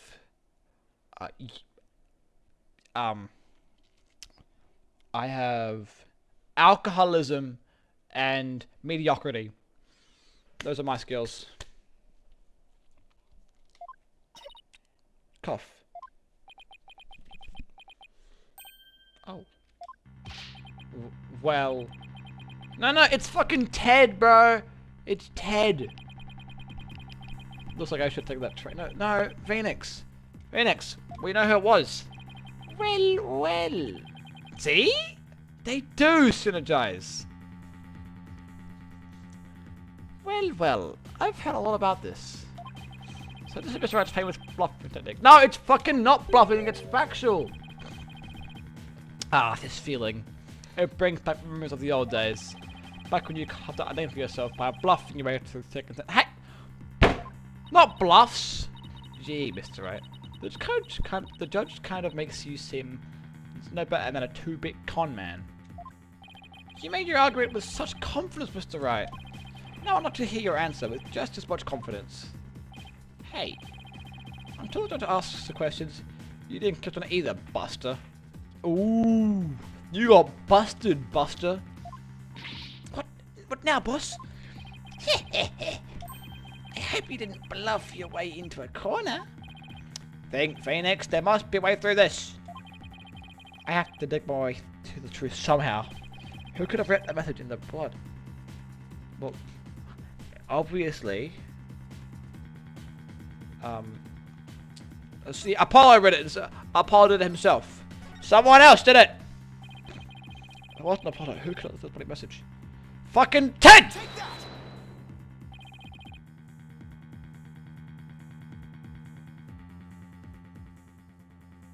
Wait.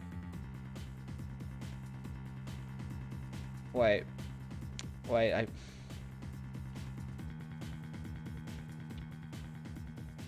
Wait. I may have overcooked. And what do you base this claim on? Do I really need to fuck... I'm gonna lose this case, aren't I? No! I can't lose a fucking tutorial case. Of course you do. No. Back up your assertion. Nothing in particular. Fuck Phoenix! Okay. Uh-oh. So, what's it Apollo? No, that would not be... No! Would not be glorious. No! No! No.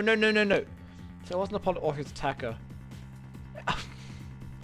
It wasn't Apollo or his attacker. I'm a fucking idiot, man! I have my hand on this... I overcooked. There's only one other person who is... Who? Is who? Who? What? Who shed blood? Aha! Aha! No, I know who it was! Aha! The dead person with blood on the floor. That makes 0 sense. I'm locking in her. To be honest, I don't have any real proof of this. I've come this far. There's no turning back now. Besides Apollo, there was one more person who shed blood at this crime scene. A person who shed blood? You don't mean. Apparently I do mean. Yep, I understand. Yes.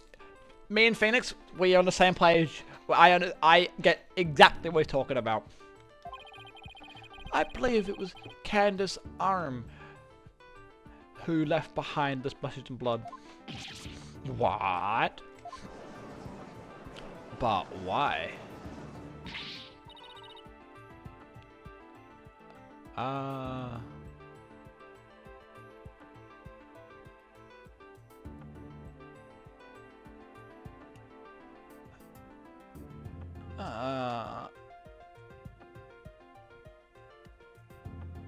I don't know why that is even the case.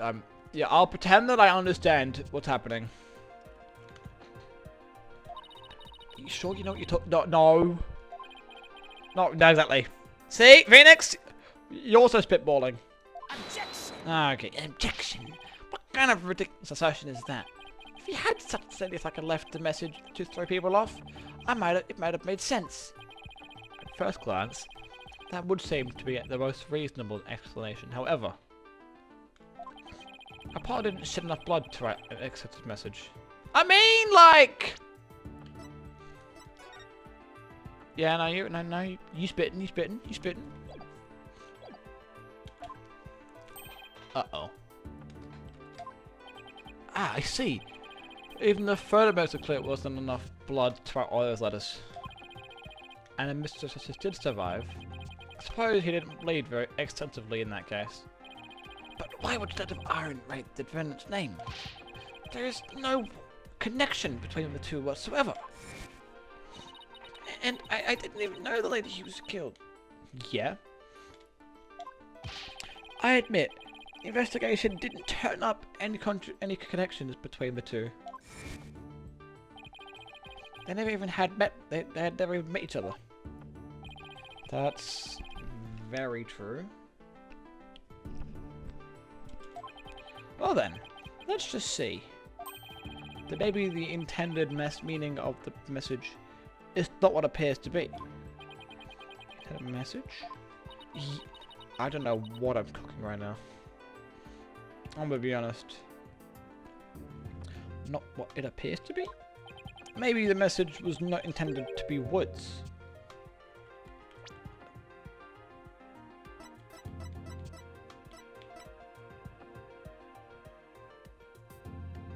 Uh-huh.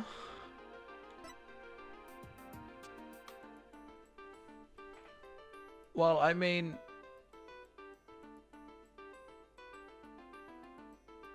Phoenix is the defense. The prosecutor is the other idiot. So...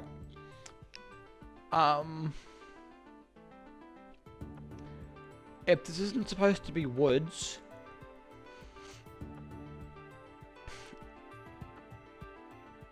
I mean, I guess...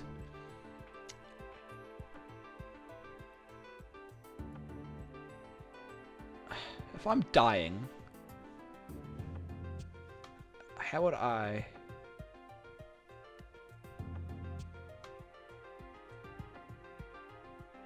write a W?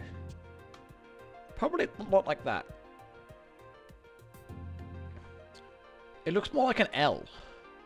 And then like an I? Or like a lowercase l? This line looks fake. It's obviously an O and an O. But then this, and then it looks like it ends here because the way that goes down. I don't know. I think I'm just spitballing.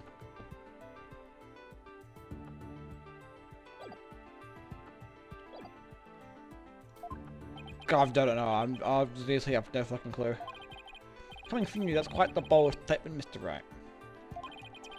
Which was this body writing could have some other meaning. For fuck's sake. Do you know what? Having them be titties is way better. That's way more based. That's what he should have written instead of two O's.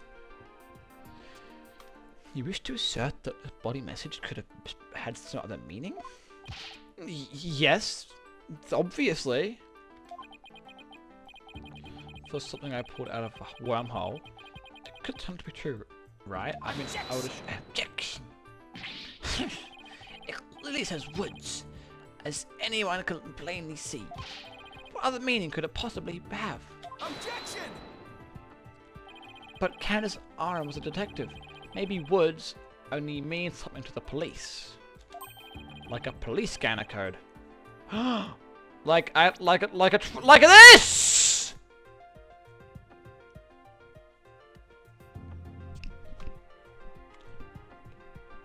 That's an L and a 1, an L and a, wait, hold on. L and a 1. Wait. 2 O 1. But then 5? Is there something else wait, is something else hiding it? There is! Look! Look! Look! Oh my god! And that's the R! That's the R! Shut up, cooking! Oh my god. I'm fucking best. Oh my god. I didn't think of that. I did! You may have tricked his honor.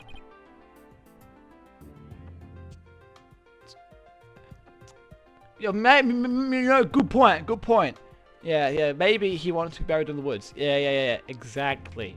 That's exactly. You're cooking right there. You're on something right now. That's good. You may have tricked his honor, but you never get the best of me. I have a thing for studying on the weekends. Ew. As you may have already guessed.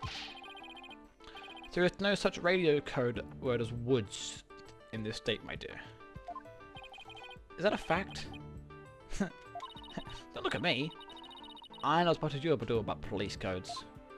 Well, enough of this. No, wait. Pause! Judge! I'm cooking! Judge! Enough of this. I was quite taken with the defense's new track theory. But if they can't substantiate it with anything, then I must end things here. No, please wait, Your Honor. Very well, but before we discuss this theory, I demand a plausible explanation. So, Mr. Wright, what is the true meaning of the body writing? Well, I believe it's, and no stalling. If you can't come up with an answer quickly, I will declare this discussion officially over. I'm in trouble now. Yeah, bro. What other meaning could it have been besides the obvious one? Then maybe it means something in another language?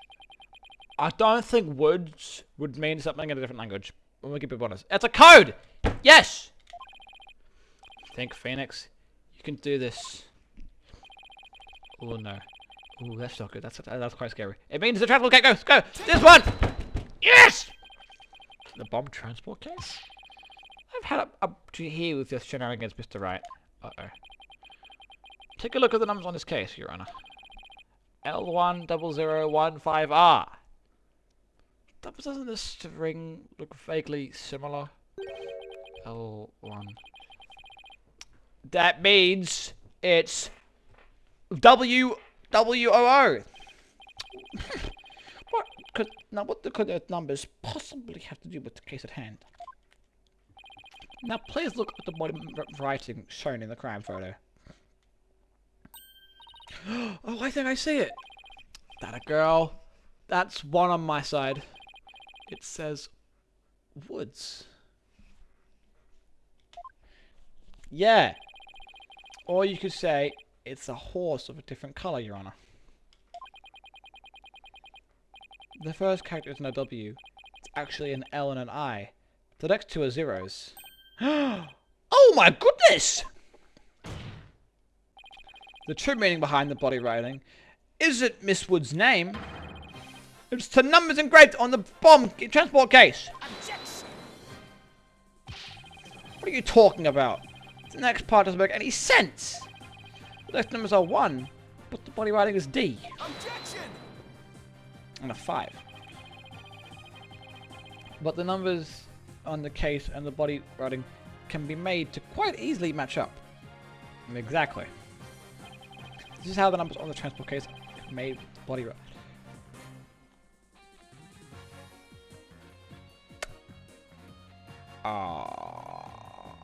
Erase 2.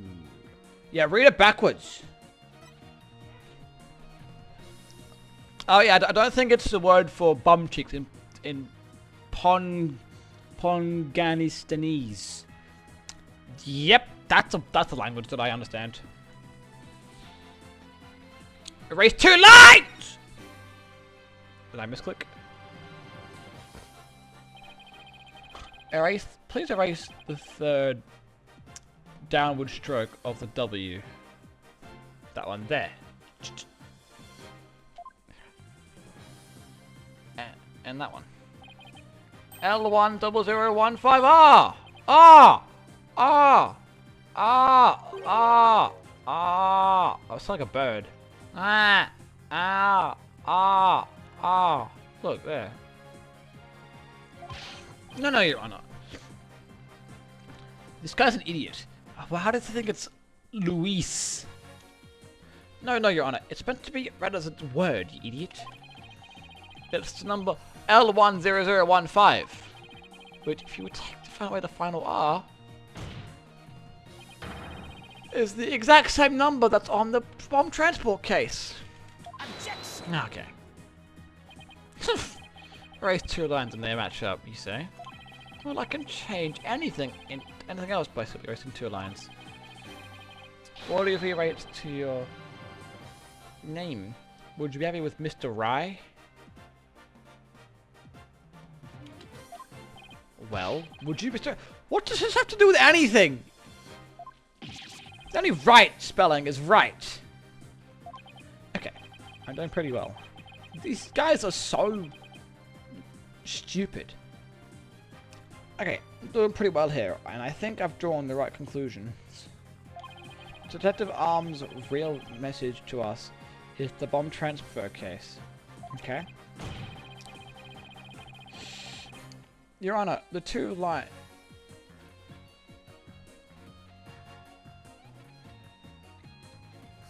I don't know why you're complaining. That sounds like the perfect ad that I want. Just 2 guys in underwear? Awesome! Hell yeah, man!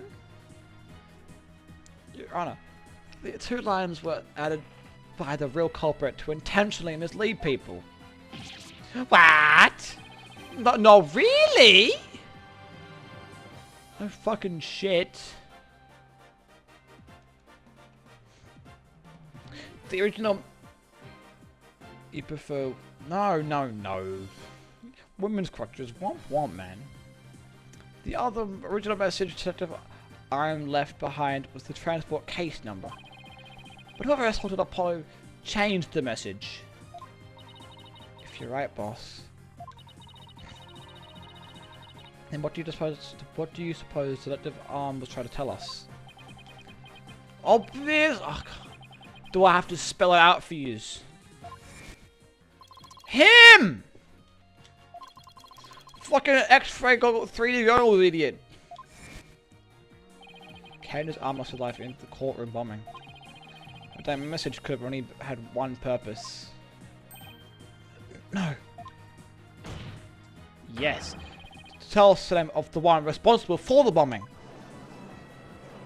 Oh, I'm not losing. I ain't losing this case, boys.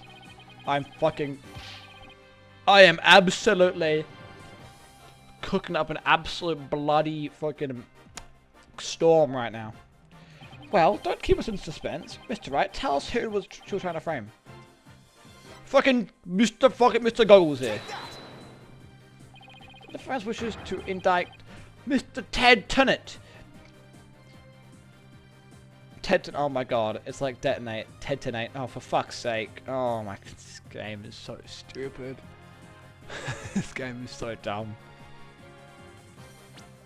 Oh my god, we have fucking gasp in pain.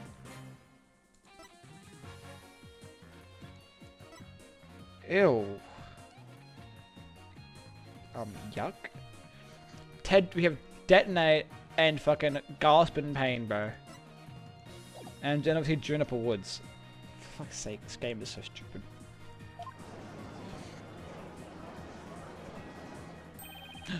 Ted tonight? Apparently something bombs isn't Mr. Tennant's. Yes. This game is so special. Somehow Richard must have realized that he was the bomber. Can disarm. It's like can disarm. Ah! Man, this game is so good with the puns, with the names. My gosh. So when she was caught in the blast, she left this bomb transport case number as her dying message. She used Mr. Tennant's own ID number to finger him for the crime. Oh. To point him for the crime. Objection! Objection. Why would anyone go out of their way to write an ID number? If it wouldn't simply write the person's name, what if she didn't know their name? It's got a good point there. What do you have to say to that, Mr. Wright? Sorry, yeah. That only Detective Arm would know the answer to that, but allow me to offer a theory. There is, bro! Apparently there is figuring in this game, apparently. The only Detective Arm would know that, but let me offer a theory. Perhaps Detective Arm couldn't recall Mr. Tennant's name in the heat of the moment.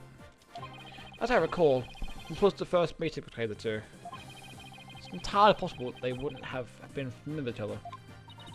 Or maybe using the ID number was a way to hide its true meaning from the real culprit, thus lowering the odds that they would erase the bloody writing. Oh my god, I think they were so smart. But no matter what the reason, the important thing is the meaning behind her message. The fact remains, she wrote Mr. Tennant's ID number. Objection! Now, just one moment here. There hasn't been any proof yet that it was indeed Detective Arm who wrote it. The body writing wasn't found during the investigation after the blast. If Detective Arm had left the message, it should have been found at the time. Objection! Naturally, Mr. Tennant hid it before anyone could discover it. And there is a simple explanation. This guy's an idiot. Obviously, with the damn case.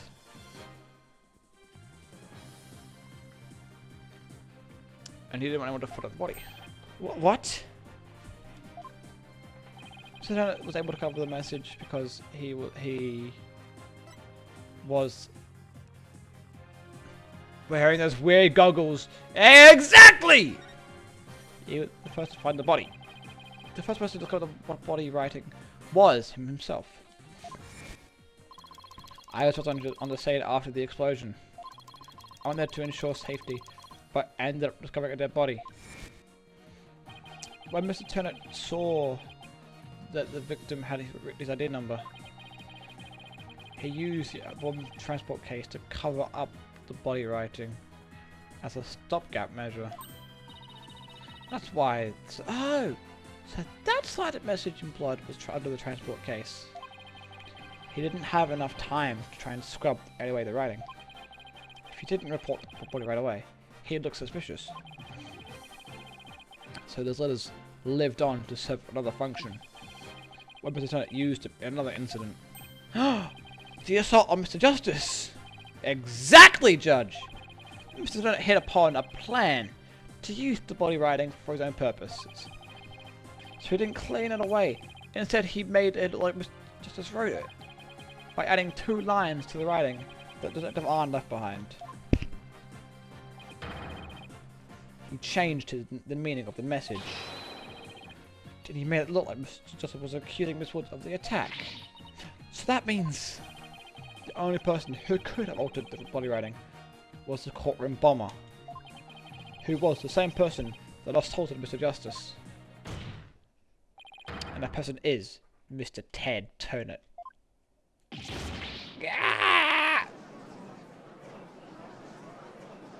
Yes, sir. Yes, sir. Yes, sir. Yes, sir. Order is a court. Order, I say. It looks like we'll have to hear from the bomb specialist himself. Mr. Payne, please have Mr. Tennant take the witness stand. Yeah. Yes, Your Honor. That was great, Mr. Wright. Thank you. Just doing what I do best, which is flying by the sea. No, no, no. We had it under control from the very beginning. This bandling case is yours. Do you think you can handle it? Look at him, bro. How suspicious he is. I look forward to seeing you try. I finally got Mr. Tennant back onto the witness stand. Looks like you'll get your witch goggle, man. Ooh! Now watch me take your lies apart. Yeah, you're fucking cooked, bud.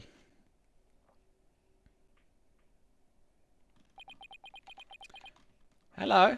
Welcome back. Mr. Tennant, I'm afraid we have a few more questions for you.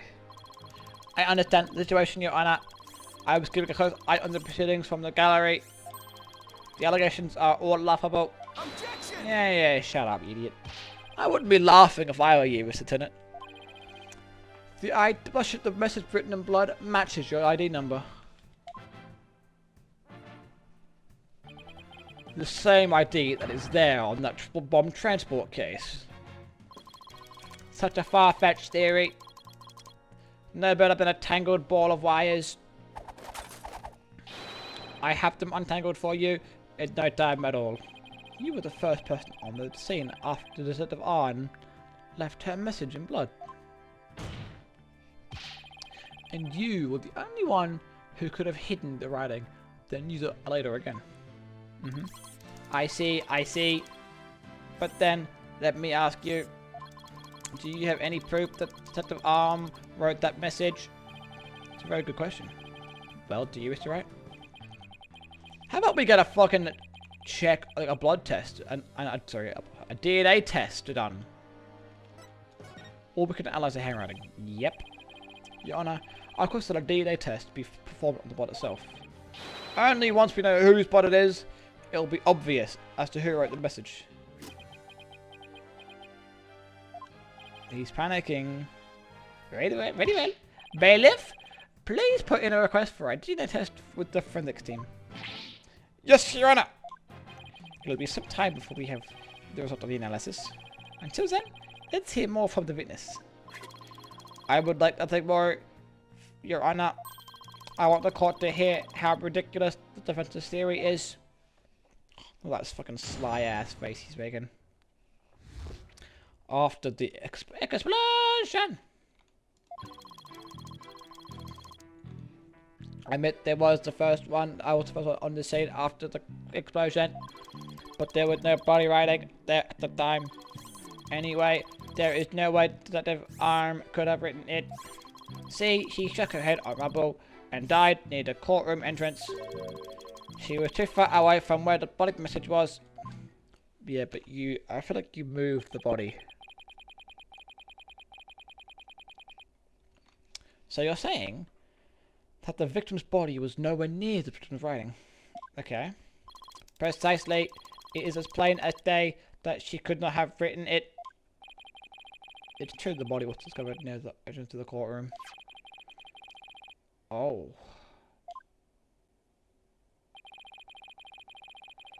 That's pretty good, actually. There's blood on this, blood on her head.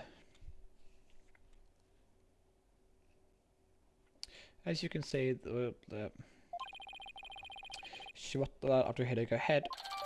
That's not good. That's not helpful for our case. This doesn't count. Let's get rid of this. Can we discard this evidence, please? It's hearsay, Your Honor. Alright then, Mr. Wright. You may cross-examine the witness. Do you have what it takes to take my infallible testimony apart? Yes. I do, indeed.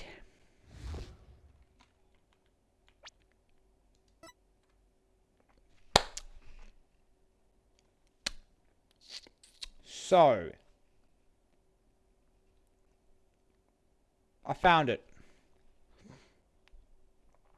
It says here, cause of death, trauma to the back of the head, caused by impact with flat object. This here doesn't quite look like a flat object. Maybe if it was, you know, this on this side here, this right here, this little bit of evidence here, this is not quite a flat object, my bud. Alright, now you were first one to find out, but yeah, okay, cool. Now I was gonna find the part that would prove that the bloody reading scene. No way, that could have been in it. He had struck her. That's what I'm saying! That looks pretty sharp at all. That looks very sharp, in fact. Let's just, present Objection! this real quick. You are a terrible liar, Mr. Tennant.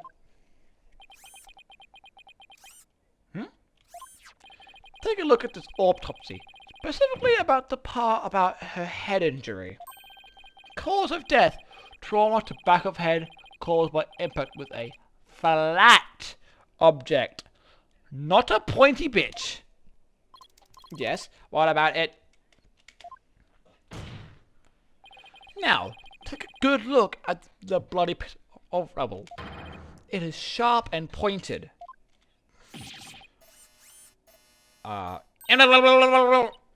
Hey, you're right, boss. It is pointy. I know. Just like your Hey! That is what, isn't it? What could the meaning of this contradiction? Leave my hair alone, Arthur. I believe it means the victim did not hit her head on this piece of rubble. The bloodstain, you see, is just another fabrication. Its purpose is to mislead us into thinking the victim died in the courtroom entrance. Are you claiming the culprit moved the victim's body? Yes. That's exactly what I'm claiming. The victim hit her head at some point on some other location. Most likely on the floor or some other flat surface. And this location was somewhere near where the bloody writing was found. In that case, she definitely could have written the message. Your Honor, I have the result of the bloodstain analysis. Very good timing. Let's take a look. According to this report, the message was written in her blood. Got him! As the defense claims, only the parts of the message that were added after were written in Mr. Justice's blood. Oh, we're so on here. It would appear that the defense's assertion is correct after all, as it always is. Let's go, baby. We're on here. Yes! You did it! You were right, boss. Of course I was. I'm the fucking best. I'm the man. Now I have to drive it home. I'll have to take a good look at the bloody writing analysis later. 1111. Mr. Tennant, it is now apparent that you have told several lies to this court. I hope you have some sort of explanation for yourself.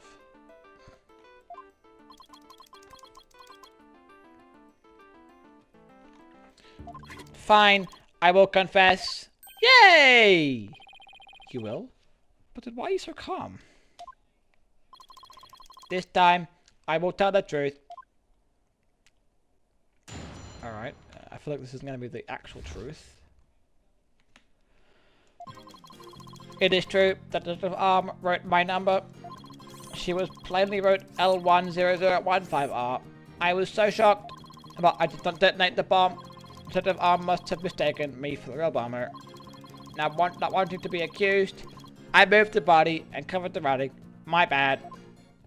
Well, that doesn't seem like a very solid point at all. Okay, let's have a look. DNA. Okay. Proves it to be her.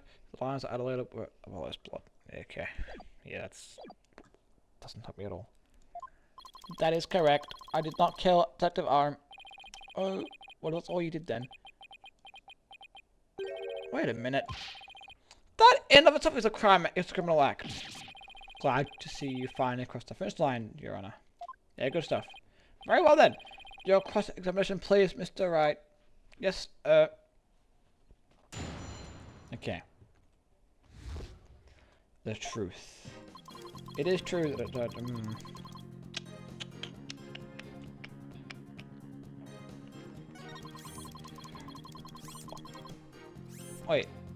Wait, he mentioned the R.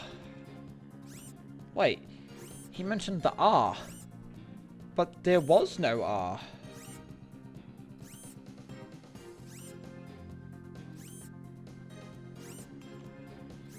You idiot! Got him! I just wanted to make doubly sure that L10015R is really what you saw written in blood. Yes, it is very clearly said L10015R. But that's odd, because that's not what I see. Objection! Objection. What on earth are you babbling on about now? Wasn't it you who claimed that the body was written in his ID number in the first place? Take a good look at the photo in this body writing analysis, please. Now tell me, does it really say L10015R?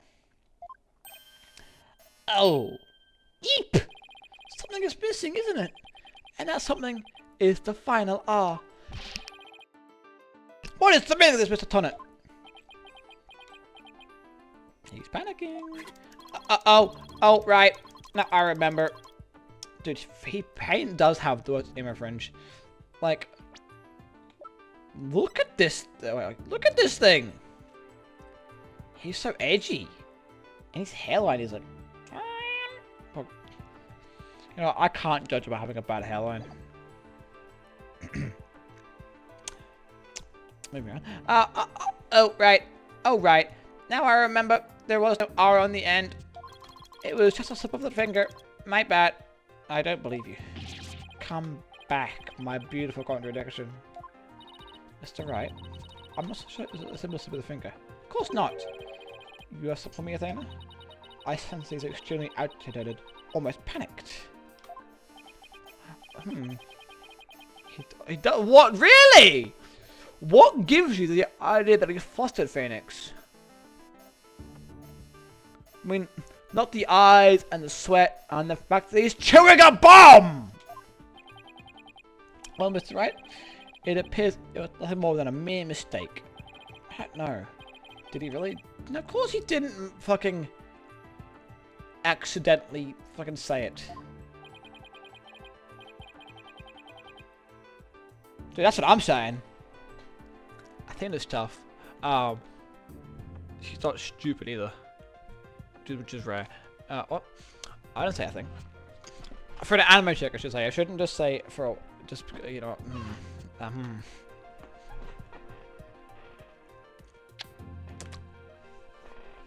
He actually saw an R.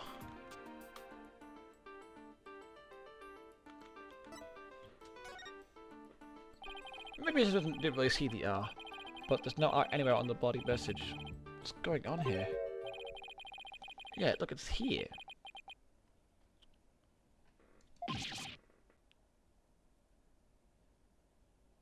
That's it.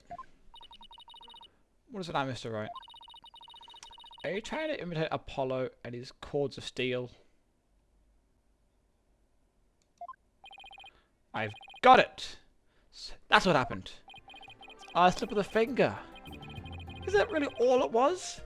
'Cause I don't think so. I suppose that Mr. Tennant did really see the letter R. I also think that.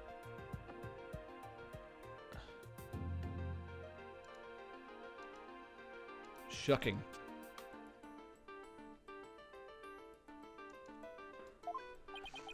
But the photo clearly shows that it is no R. No, Your Honor. Actually, you're an idiot. There is actually the opposite is true. The photo actually on it could have seen the R. If you're going to make that claim, then you better be able to point out what you mean. What part of the photo shows that Mr. Tennant could have seen the R? I don't know. Behind there's fucking blood! Right there! Please look here throughout the 5. Do you see a little bit of red? Oh, I see it! It's just on the edge of where the floor is blocking up. That is the R Mr. Tennant saw. Yeah, exactly. Objection, eh? It's true that the witness wears some very odd goggles, but that means Ethan is bad. Or his brain power. We'll put all that little smudge is an R to you. Mr. Payne might be the second biggest idiot in this courtroom. After the judge. Because, I mean... Is he blind? There's clearly a missing chunk of floor. Of course the R is not going to be in the broken floor. Objection! What was it I saw wasn't that little smudge? There was a whole and complete R written there. Before the floor was damaged by the explosion. Oh well. That explains it. Huh? Is everyone else in this court just an actual buffoon?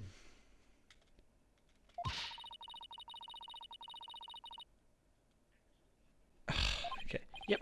Because this was the way it really went down.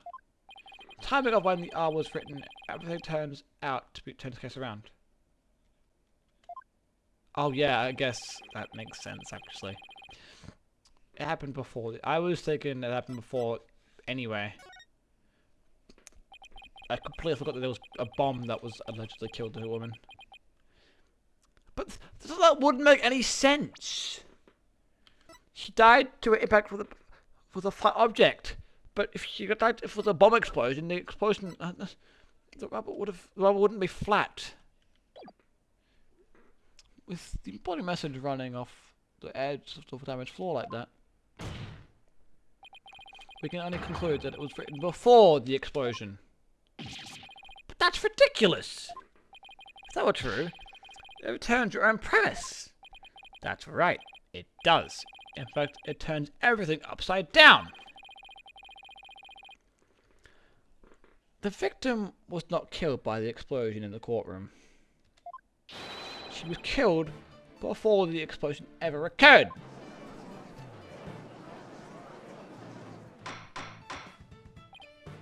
Order! Order in the court! What kind of preposterous claim is that? Have you forgotten that the victim's body was found at the scene of the crime? From the explosion? I can't read, apparently. True. But consider this scenario. She was shot on the head and killed before the explosion, or even before the trial began. Her body was subsequently placed in the courtroom ruins after the bombing occurred. And then the body was in here? Maybe? That way, it could be made to look like she was a victim of the blast.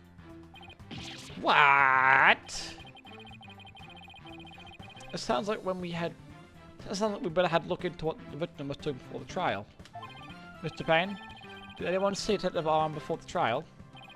Let's see. According to the police report... Ah, here it is. One person saw a victim before the trial. And that person was... Ted Tennant. Wait, what? No one besides Mr. Tennant saw the victim? That appears to be the case, Your Honor. I would now like to ask the court to recall something. Specifically, Lieutenant's words from yesterday. It was when Detective Arm and I were transporting the device. He knocked her ass out. Murdered her. Oh my! Mr. Tennant, just before the trial, you were with the victim. The two of you were together at the scene of the crime. Courtroom number 4.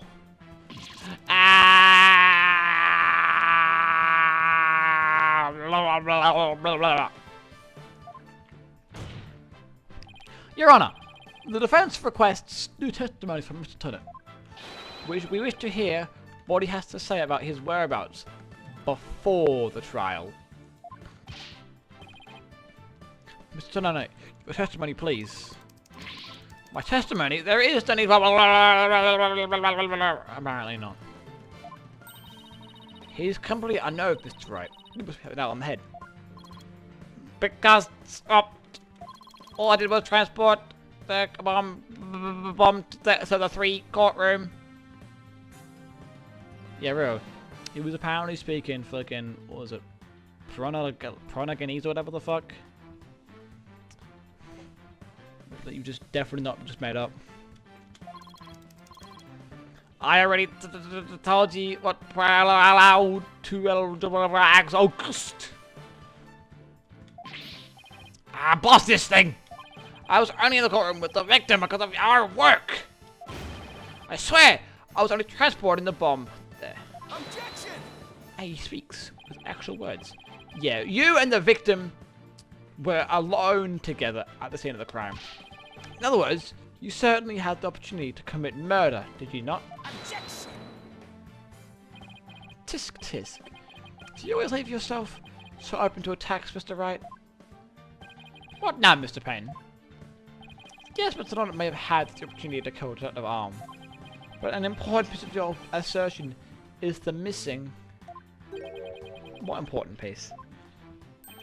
The murder weapon. The bomb.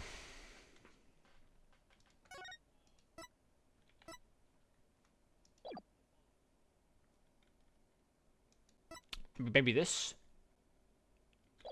If it's missing... I don't know, man. I'm fucking this bit boring. What do you claim was... Yeah, what was claimed? Mr. Payne has a point. Even if Mr. Tennant had the chance, without a weapon, we couldn't accuse him of the crime. Why, Mr. Tennant? Oh! Yes, that's right. Oh, look at that evil grin. Ew. God, I want to punch this guy in his fat fucking head. I didn't have any sort of thing that could be used as a murder weapon on me. I can't possibly have killed Detective Arm. Did he really have nothing he could use as a murder weapon here?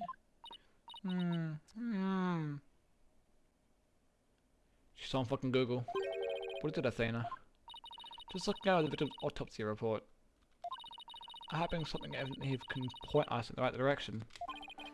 Well, it does say that she died from trauma to the back of the head with a flat object. Yeah. And to inflict that specific kind of injury, all you would need is a flat surface, right? A heavy blunt object with the surface Wait, how heavy? Do we know how heavy the bomb was? 12 pounds. The fuck is 12 pounds? 12 lbps. 5 kilograms. It's about 5.4 k's. That realistically, would that be enough to kill someone? Probably. I'm trying to think, because when I go to the gym, I can curl, I think, 40 kilograms. And if they hit, that would kill me. But would 5? Yeah, I guess so.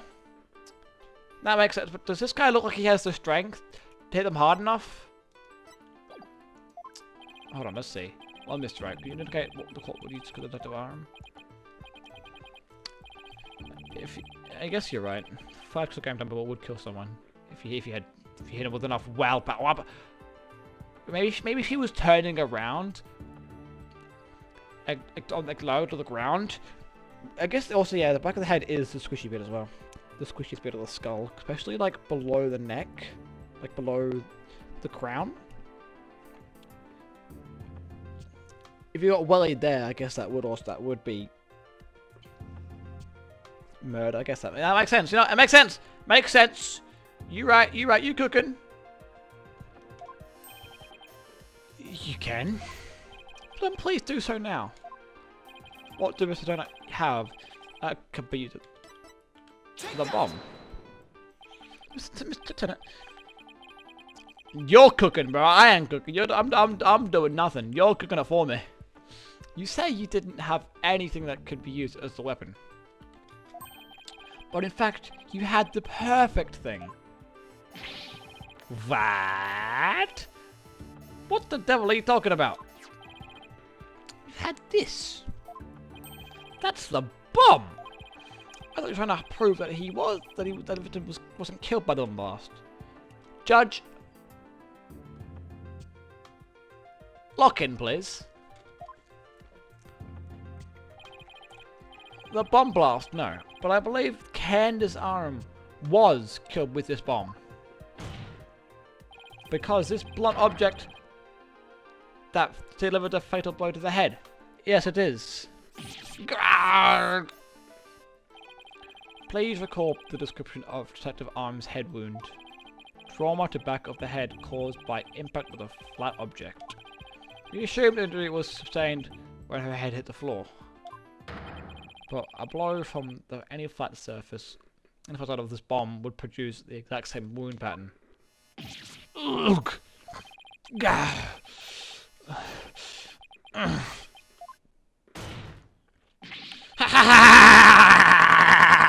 He's funny. That's very funny there, apparently. Dude, he loves this. It's probably this is the hell most headache thing they've done in his life. What's with him? Then show some proof. Where's evidence that I hit the victim with the bomb? I guess you are good. You are right. He's right. I don't have anything decisive. Did you find the victim's blood on the bomb? That would be decisive proof. But too bad. The bomb is blown to bits. It's long gone. Boom. Game over. Yeah. Mr. Wright. Is there really none on the no button on the bomb in the photo?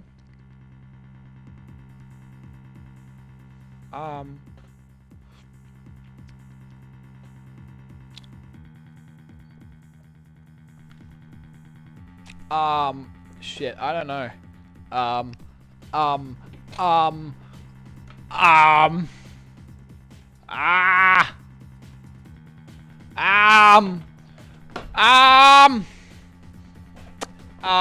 Okay, wrong trouble. Okay.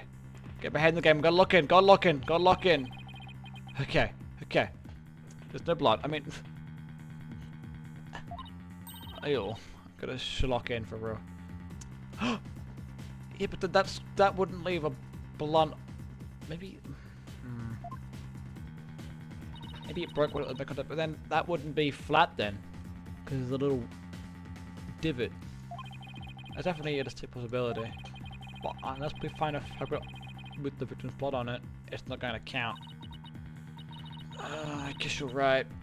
Okay.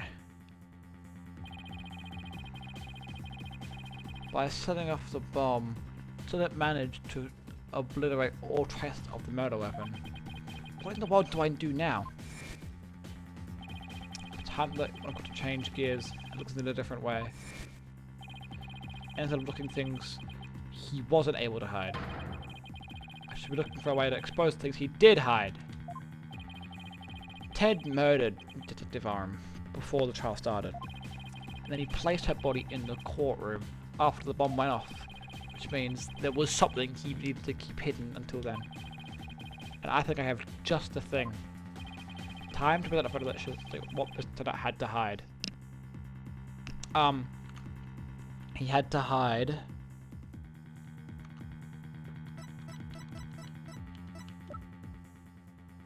her body. Take that!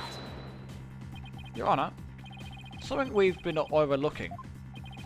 If the murder took place before the trial, then Mr. Tennant would have had to hide the body somewhere during the trial. Hey, you're right. And if we can figure out where that hiding place was, exactly, we should be able to pinpoint some evidence and pin him down! Ew. So, where could Mr. Tennant have been hiding the body during the trial? In the case. I've been saying this. Wait. A box big enough for a body. A box that was in the courtroom the whole time. A box nobody would touch if they thought a bomb was in it. Dude! Mr. Tennant. What is it? Do you finally have some evidence to show me? No, you're the one who's going to show it to me. Come again. You heard me. Now, show me what's inside that bomb transport case. What? Why? No, there's no need. I've got him now. Just before the trial, you killed the victim with a blunt object. And then, you placed her body into the ruins of the courtroom after the bomb went off. Clearly, you're trying to make it look like she died in the explosion. But where was her body hidden during the trial? Oh, I hadn't thought of that. The answer is right here. Inside a box made of thick alloy plating that can withstand any impact. No. That's, completely false. If it's false, you should have no objections to showing us your transport case. So, let's open it up, shall we? Yeah. Open it. Open it. Hold it. Oh, shoot. Who's holding it?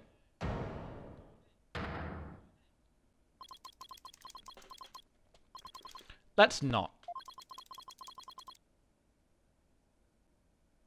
I'm sorry. What happened to you? Oh, you could have eaten her, like what happened to my uncle. I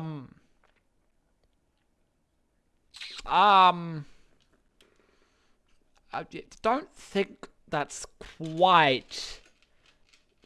Is everything okay? Like you value your life. What's he up to now? Remain calm and listen carefully. This bomb will detonate in 5 minutes. What is happening? Are you okay, Mr. Sir? We never caught the guy that did it. Did you get... What is going on? What? Is he going to is he going to take that with him?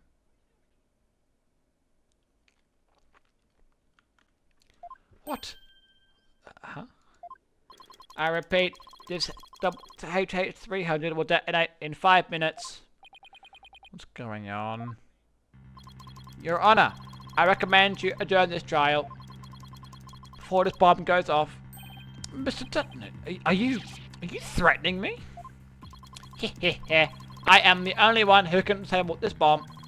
If you do not want to die, your only option is to listen to me. But Mr. Tennant, didn't you say that that's just a training model? A fake to practice on? I did, but I also lied. This is the real deal. This is the double H 3000. But the H8000 was used to blow up the court number 4, wasn't it? How do you know it was the real H8? Well, because it blew up. Huh? The bomb that blew up the courtroom was a different one. One that I made. What? Then we're to take this as part of your confession? Take it any way you would like. Just before the trial, I took the 883 out of the stupid animal and put my own bomb in it. That was the bomb that exploded and destroyed the courtroom. Mr. Tennant, please be reasonable. Do you really expect us to believe like a crazy story like that? The 883,000 is so unique. I have never seen anything like it. It is so unique that I could not replicate the detonation mechanism. So, I just happened to have it. Okay. Besides, did anyone look inside that stuffed animal during the trial? Did anyone check to see if it really was the 883,000 in there? I must confess, no one opened the stuffed animal to check. So there really is a possibility that the bomb was switched out? No, not possibility. I certainty. I did it. So it's had the real bomb with him this entire time. You had better get out of here while you can. Do not have much time. He's lying. This is Cap. This is Cap. He was eating the. He was literally chewing on the bomb. I'm out of here. It's gonna blow. Run!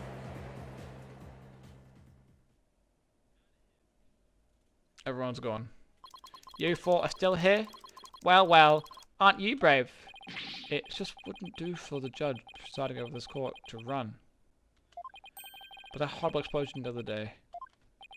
The judge looks like he's about to book it for the nearest exit any second. That's what's a pain. That is... Ah! And he's off. Mr. Wright, what do we do? Ugh, it'd be pathetic to run now, wouldn't it? But the bomb might really go off. Only 3 more minutes, folks. Is that bomb really? It's a fake. What should I do? Stand my ground. I can't run now. Well, it's been fun, but I will be going now with my dear double H 3000, naturally. Oh, and by the way, I would advise against having me followed.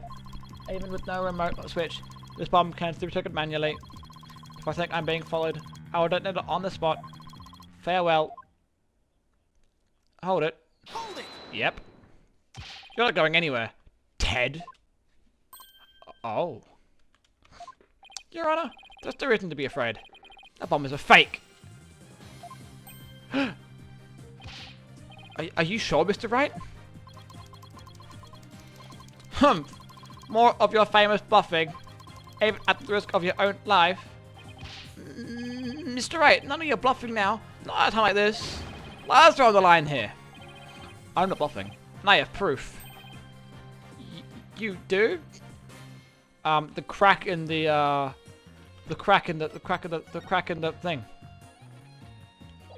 There's no crack in the timer. Yes, of course. Your Honor. It's right here in the photo of the bomb, as clear as day. Proof that Mr. Tennant is not the real bomb, is not the real one. But really? Out with it then, immediately! Where is the proof that Mr. Tennant is the holder of the real bomb? Take that! The crack. Just wait for the timer on the bomb, since this photo is broken. Most likely, it broke when Mr. Tennant used the bomb to attack Detective Arm. But the display of the bomb in front of us is not broken. Oh, you're right. Therefore, this is not the real bomb. Mr. Tennant was clearly lying when he said he switched about the bomb in stuffed animal. The real bomb blew up in court number 4. This bomb is nothing more than a fake, a model used for training purposes. Ah! Got him. Fear not, Your Honor. Ew, dude. What the fuck? Yuck. Don't say that to someone. Ew. I will examine the inside of the bomb myself. Stop this. Yes, please do that, Mr. Wright. No! Stop!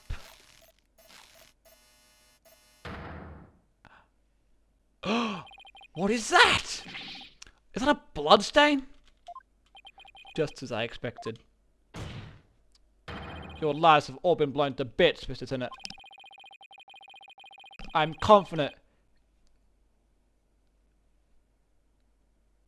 Stop, Woodscrack, stop this. This isn't a thing. It's not a thing. I am confident DNA analysis on this bloodstain will confirm it's the touch of Arm's blood. And those results... We don't really need to.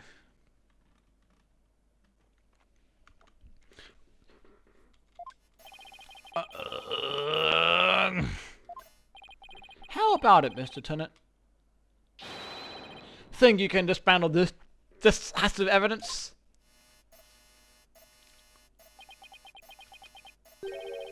Dismantle it. You're too late! You missed your chance to run. So you're out of time. The 883,000 is about to explode! Don't try to threaten us, Mr. Tennant. I've already proved that your bomb is a fake. It's real! This bomb is a real thing, I tell you! It's real! Okay, enough laughing. Mad Bomber, party of one. There's no time left! Let's go in a blow! After disarmament, after taking it apart, I can dismantle anything! I can take apart evidence! I can take apart bombs! I can dismantle it all! Dismantle! I'm gonna make it! I don't know what to do! Stop!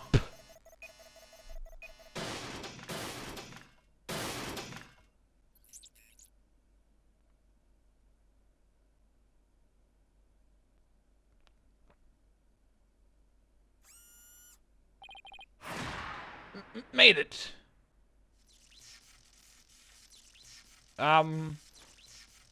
Dude, he did. Oh, look at these little beady eyes. Oh, he's dead.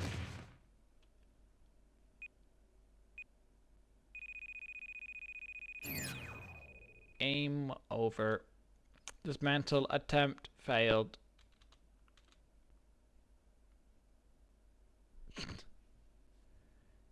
Look at his little beady eyes.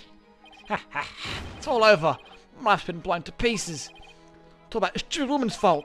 I was selling the bombs I disarmed on the black market. When I tried to take this one, she just had to notice, didn't she?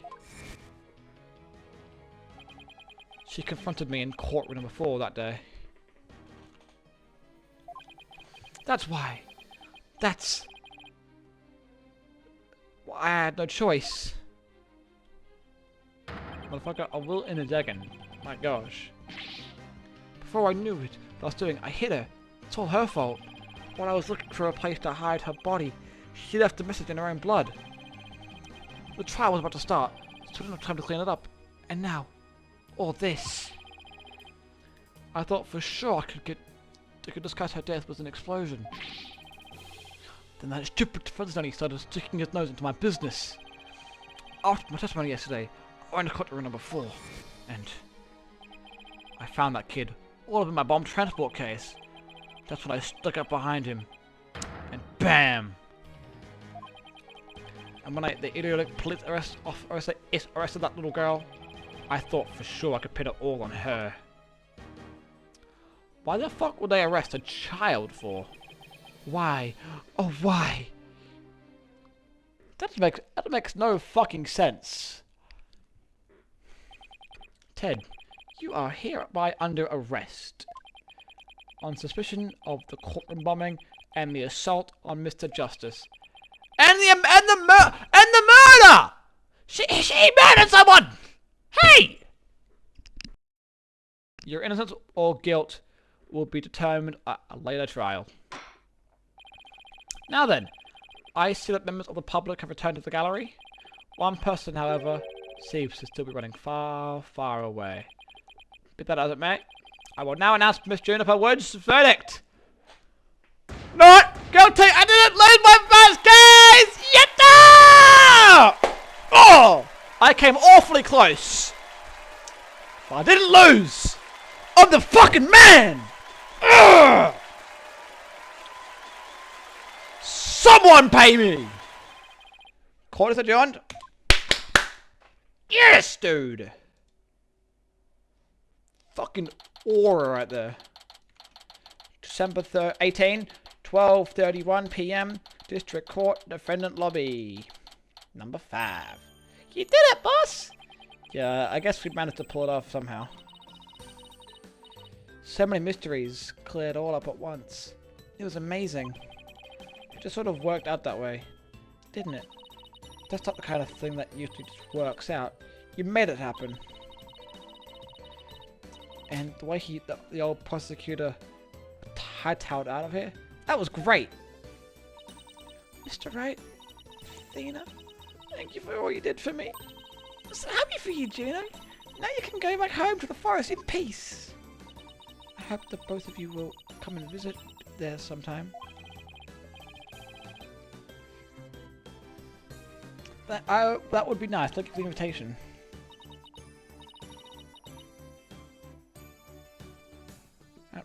I don't know, Mr. Wright. I'm not so sure you could make it all the way up to Junie's house.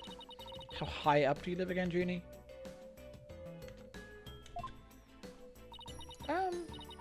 Around 3,000 feet. I think. Oh, what are you, an airplane? What? That's no forest. That's a fucking mountain. But you know, boss, there's something that still bothers me about the case. What little mystery we not all got around to solving? Oh, that? Yeah, I was wondering about that too. The switch. Oh, thank you. I appreciate that, man. I appreciate that. Thank you very much. The remote switch, right? Yeah. I wonder where it disappeared to. Maybe Mr. Turner just got rid of it somewhere. Yeah. It is a pretty big thing to leave unsolved, though. Well, that's up to the police to find. For now, we should be celebrating a non-guilty verdict. I guess you're right. Hey, I know. Junie. So shall we go to report the good news? You know, to that certain someone. Okay. Huh? Her grandmother? No, silly! To Apollo! Uh-oh. Right. Well, why don't we all go to the hospital to see him together? Great idea. I bet he's bored out of his mind. Okay. Yay. And so, the courtroom bombing case came to a close. But the next trial was just over the horizon. And there's never a dull moment with so many lawyers in the office. That's for sure. Apollo Justice, Athena Sykes, and me, Phoenix Wright. Between the three of us, there's no case we can't solve. When our powers combine, we're an unstoppable team. At least, that's what I believed. You believed? What does that mean? And it's ending. Awesome. But all of that, hold on. All that changed what Apollo said to us that day. It was something that would put my faith in us to the ultimate test. Date, question mark, time, question mark. Right, and anything at agency. Oh, anime gaming. Sorry, but I'll be taking a leave of absence. Wait, what do you mean by a leave? Oh god, her voice is Can you kind at of least annoying. give me a reason why? I can only say that this is something I must settle on my own. Ah, Trucy. The goat.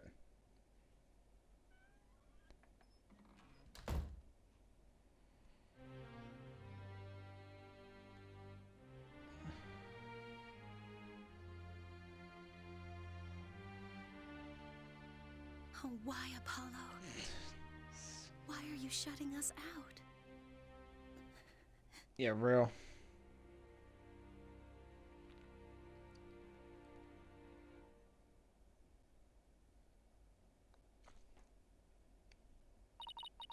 What happened to you, Apollo? He's a changed man now. Ever since you put that jacket on, you've changed.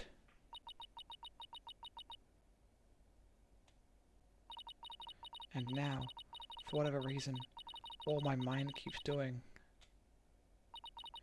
is returning to that day I first met you. Look at him! We had tackled our first case together. He and I, this past spring. And as we did, I came to know who he is and how he thinks. Yes. Okay.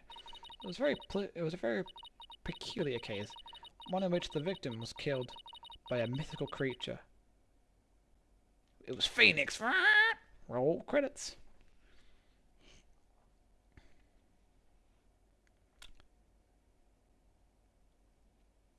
And it's done.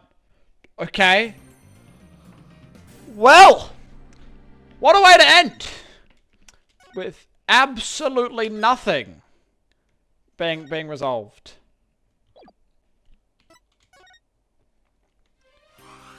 How many of these left in this game? Oh God, there's fucking 6 cases to do. My goodness.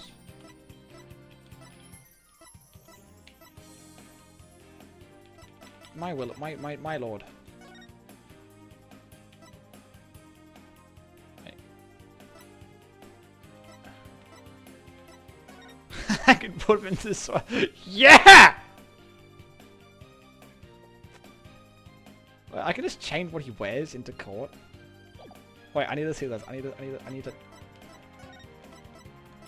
to see this. If this works, this is the funniest thing ever. Okay, we're just gonna skip everything. Actually, you know, I should have just done a place later on.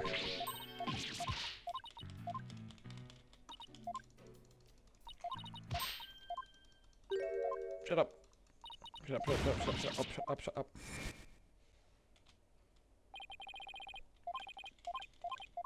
Okay.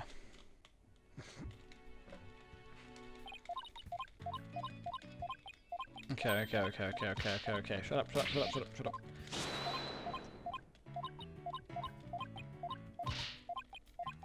Oh, I really picked the wrong part. I should have picked like halfway through when we're actually in a discussion.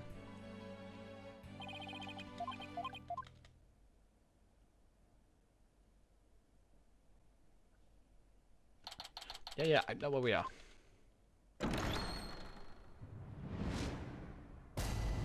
Ah, he is where That is peak! That's amazing! Look at this. Look at the state of my boy! Oh, he looks so dumb! Awesome. That's absolutely sensational.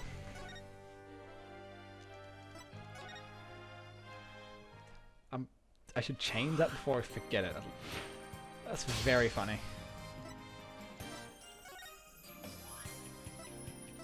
Okay.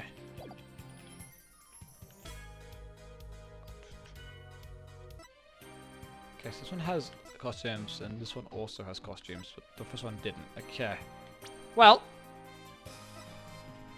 we're done.